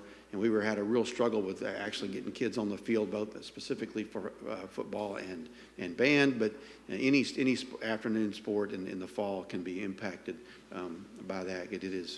We live in Texas and it is hot. So those are the three proposed start and end times for students. And you can see where we would have the building open and available at 7:30, and then 7:30 a.m. again in high school. High school is different than at the other campuses as far as the need for specific supervision of those kiddos. They're a little bit older, obviously. A lot of times the kids that get there early are going there for a very specific purpose. They're in a 0-hour class. They are there for 0-hour band, 0-hour dual credit. Another reason why we looked at high school being the last instead of early is that it would have significantly impacted our ability to offer 0-hour classes. It wasn't just as simple as flipping it to a 9th hour at the end of the day. It really would have, we believed, impacted our dual credit ability to do those 0-hour classes. So, and I brought Mr. Grip up here. I'm not the transportation expert. I'm doing this presentation, but I do have our transportation expert here. If you have any specific questions, I would love to pass the baton to Mr. Grippa, who's been studying this and working with us for several months. So I'm going to go back to our budget workshop. And Mr. Calden referred to one of the intangibles that he doesn't know from year to year what's going to cost him is fuel cost. How does this save us $1 million if we're running an extra 1/3 of the bus routes? So that's a great question. I apologize, yes. Good evening, Board. Dr. H. That is a great question. We go to a 3-tier, and it seems that we are doing 3 things instead of 2 things. But the truth is, because of the way that it works out, we have 43 elementary routes, 43 secondary routes. Well, the secondary routes of all 43 is our biggest concern. If we split that in half, essentially we have about 20 routes running, and then we have about 23 routes running. That gives us our buses that we can then use. They can then go on field trips. They can then help athletics. They can help UIL stuff earlier in the morning and later in the afternoon, or earlier in the afternoon if they're leaving after school. With what's the district is trying to do, schools of choice, places of choice, that falls a lot on transportation. We can't adequately do that in a 2-tier system without 10 more buses, whereas this opens up those 10 buses that we currently have to then do all those things, run to global, run to all these places, including UIL things. I understand that part. So right now, we're running 86 routes, correct? 43? About 86 routes, yes, sir. And how many routes will we be doing on a 3-tier system? About 86. But, so the way that it'll work is we'll have about 20 working the junior high. Okay. And then all of those will then go to the elementary, including what is not there, the other 23 routes. And then after that will be 23 routes. So instead of 43 secondary all happening at the same time, we have half of our transportation staff running a middle school, elementary school. We have about half of our staff then running a elementary school, high school. So it doesn't actually add another tier, so to speak, to every one of our drivers. It's not much more than what we're currently doing, including mileage, gas. Will there be more? Sure. We will have a bus that runs the corners of the Waxahachie ISD, maybe to pick up kids from Forreston, different areas, that they's got to run really far. So that, yes, that will add, but not a whole nother tier to 86 routes. Okay, I know one of the issues is in the past we haven't had enough buses for athletics when every team is going and every team is moving. It has become a problem. Will this free up the junior high buses, so to speak, to be? Yes, ma'am. This will free up a lot of those things. Like, let's just take football, for example. Football takes a lot of buses. Mm-hmm. Right now, we go, hey, look, we can get them to you by 5:30 when all of our routes are done. Well, now we can go, hey, we'll have them to you by 4 because we have, normally in our second order this year in a 2-tier, we run 43 routes. Now we're running 23. We got plenty of vehicles to take even a large group and the middle schools and whatever else needs to happen to where they need to go earlier than we've ever been able to take them. Thank you. Yes, ma'am. Any other questions? Thank you guys very much. Thank you, guys. Thank you. Okay, our last report tonight will be Report F, will be informational update regarding the science instructional materials selection process for the courses adopting new materials that will be implemented for the 2024-2025 school year. All right, Board, last time I will be up here this evening. I'm actually going to hand this over to Mrs. Zabity and let her and her team share this information with you. Thank you. Good evening. I have some key players for this project we're going to talk to you about for an update. We have Megan Whitford, who serves our district as our science coordinator. And then we have Lauren Fennell, who serves as a science teacher at Findlay Junior High. And Ginger Ullman, who serves as a Dunaway principal. We are excited to provide you with an update this evening about the science instructional materials selection process for the courses adopting new materials that will be implemented in the 24-25 school year. These are the grade bands and specific courses at the secondary level who will be receiving new resources. And our fall timeline began in October. Early on, we met with Mr. Wilt to bring him on as a collaborator with this group since he is the WIC textbook warehouse coordinator. And then quickly, we formed our steering committee to come together as a whole and make sure that we had everything in place, everyone was included, and we could do this moving forward with as much emphasis on collaboration and having voices heard and choosing the right time to meet, the right people to bring to the committee, that kind of thing. And then we met with our campus principals to bring them on as collaborators for the efforts as well. In early November, Megan attended the North Texas Textbook Coordinators meeting to make sure that we are up to date on all details of the moving parts that go into a state-adopted resource time. And then on November 13th, Dr. Benneker presented to you guys about what's coming up with this process for this fall and spring semesters. And then again, early December, Megan attended the Instructional Materials Textbook Coordinators Association of Texas Conference, so to make sure that we are very well versed with what's out there available and the processes and procedures that we need to put in place. Then January 9th, at TLI, the PD room number 1 was overflowing with our 76 team committee who came together to have an informational meeting to learn about what is this going to entail, what's important for them to know, and so they can be educated on all the things that we're looking for in a science resource, as well as get their input and for them to work cross-curricular across the district with like teachers from different campuses and different grade bands. On late January, the entire committee traveled to Red Oak ISD where the publishers had a showcase for the other Ellis County schools in our area. And at that showcase, our committee members were able to hear presentations from all publishers in their area and their lane. They were able to answer questions, work together with other committee members on our committee, and even talk to other districts to see what's going on there and how we are lining up with those pieces. Then in February, the committee members joined us back at TLI to complete scoring rubrics. Junior high, elementary, and high school came on February 12th, 13th, and 15th to complete those rubrics. And that helped us narrow down our mini publishers down to a maximum of 3 per grade band and per course area. At that time, our committee members went back to campuses to hold reviews on campuses from February the 16th through March the 1st. They were very well informed and educated at that point, and some of that happened in small PLC time, after school meetings, before school, lunch bunch kind of things, just as teachers had questions and had concerns or needed to know more or wanted to have input. The committee was their way to get that all back to us.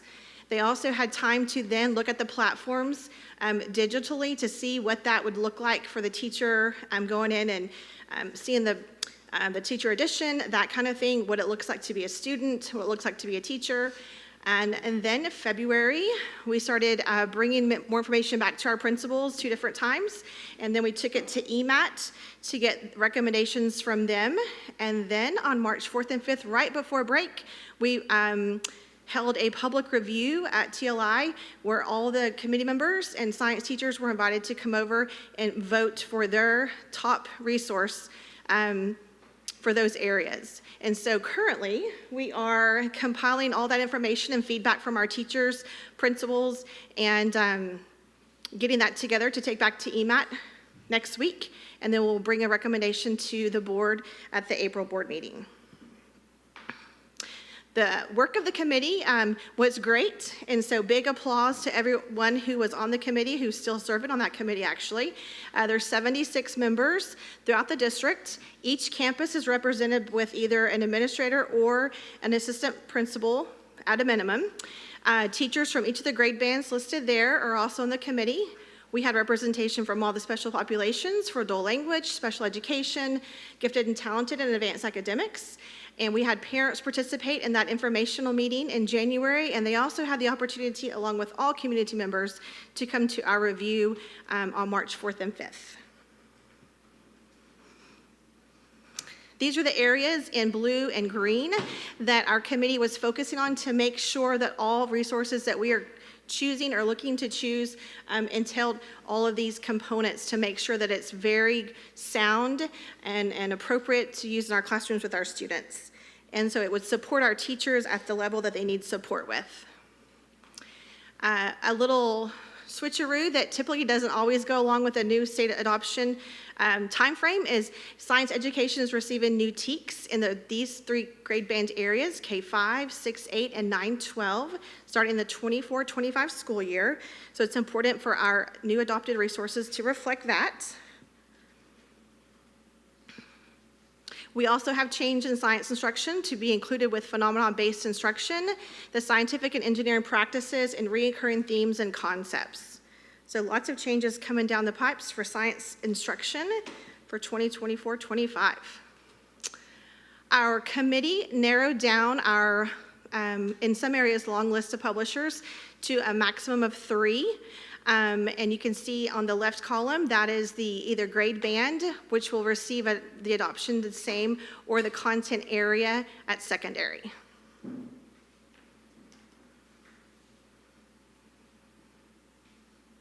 Okay, and I'm going to let our friends come over and share some of their experiences. So we had over 70 people on our committee, and we really dedicated ourselves to focusing on our core values as we looked at these resources. It was important to ensure that all stakeholders had a choice and a voice in this. So at our first meeting, we gave the committee an opportunity to walk through and discuss what's needed in our K-12 science across the board. We talked vertically, and then we gave teachers an opportunity to talk to teachers from other campuses in the district. It was also paramount that we got the information out in a timely manner so that the teachers and staff had an opportunity to really vet these resources. Does this meet the needs of what you're wanting? We also collaborated with parents and community members to give them an opportunity to come in and review the products as well, to give us their insights in that January 9th meeting as to what was important with our adoption. And the work that this committee did has really set us up for success as we move forward with presenting next month as to what we want to adopt. So thank you. Thank you for the work that our committee did. They invested a lot of time outside of the day to look at these resources, and I think the process worked really well. Lauren, hi. I'm Lauren Fennell. I'm an 8th grade science teacher at Findlay. So we got to collaborate with all of our band teachers at the other junior highs. So I got to work with the other 2 junior highs 8th grade teachers, which was a great experience because we don't always get to talk with them. And we got to determine what was best for our WISD kids because as 8th grade teachers, we have very different kids than the 5th grade teachers do. So it's a little different for us. Throughout our meetings, we got to research our options. We met with the publishers to learn more, and we got to ask them any questions we had. And we collaborated with those teachers to discuss the pros and cons of each option.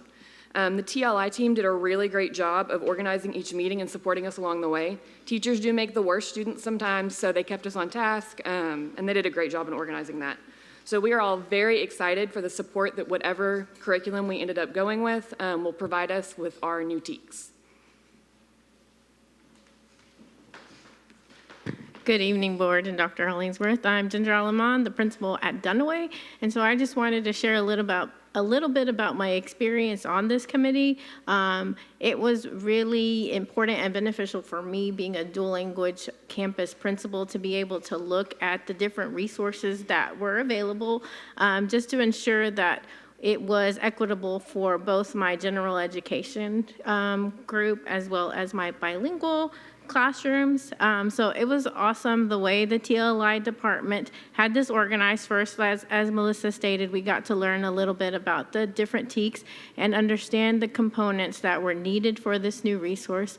I appreciated that we did this over multiple meetings. So the first time we got to speak to the publishers, ask questions specific to the needs of our district. And then the second time we actually got to take about 30 minutes for each different resource, compare one-on-one. So for me, that was really important. And so I was happy to be able to have that time to look at the different pieces of each resource, the student guide, the student textbook, as well as the teacher guide.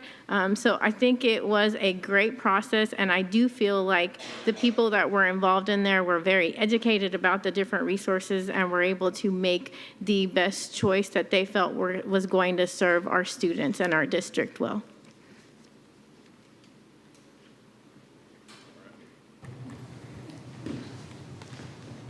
Any questions on the science process? I thought y'all were going to come up and talk more. I really like your joke about teachers being the worst students. I think as a profession, we agree with that. Everyone in the room nodded their head. I saw that. Any questions for this group, ma'am? No? Anyone? All right, thank you guys very Thank you. much.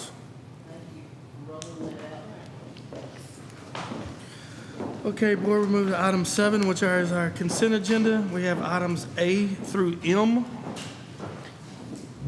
If there's one that would like to be removed for individual discussion, if not, I'll entertain a motion to approve consent agenda items A through M. So moved. Motion by Mr. McCutcheon. Second. Second by Mrs. Timmerman. Any other discussion on consent agenda? All in favor, say aye. Aye. Opposed, say nay. Motion carries 6-0. And our last item would be our comments from individual board members. Any particular order? Okay, I'll use my time to just wish our students and our teachers and our principals good luck. I know the STAR test and the exit test are coming, and I feel for you. I used to be senior advocate, and I understand your pain, but we've got it. I appreciate all that you've done to prepare our kids, and I know that they're ready, and a test does not define our students. So thank you, and good luck, and we'll be praying for you. Next? Anyone? No? Okay. Oh, go ahead. This is an exciting time to be part of WISD. As you drive around and you see all the buildings going up and all the renovations, it's just like I love when Mr. Mott comes every month and goes over all the buildings. It's so exciting. So I want to say thank you to all the workers out there doing all this, all the people that supported the bond, everybody that voted for the bond, because all these things going on were needed badly, and we really appreciate it. Anyone else?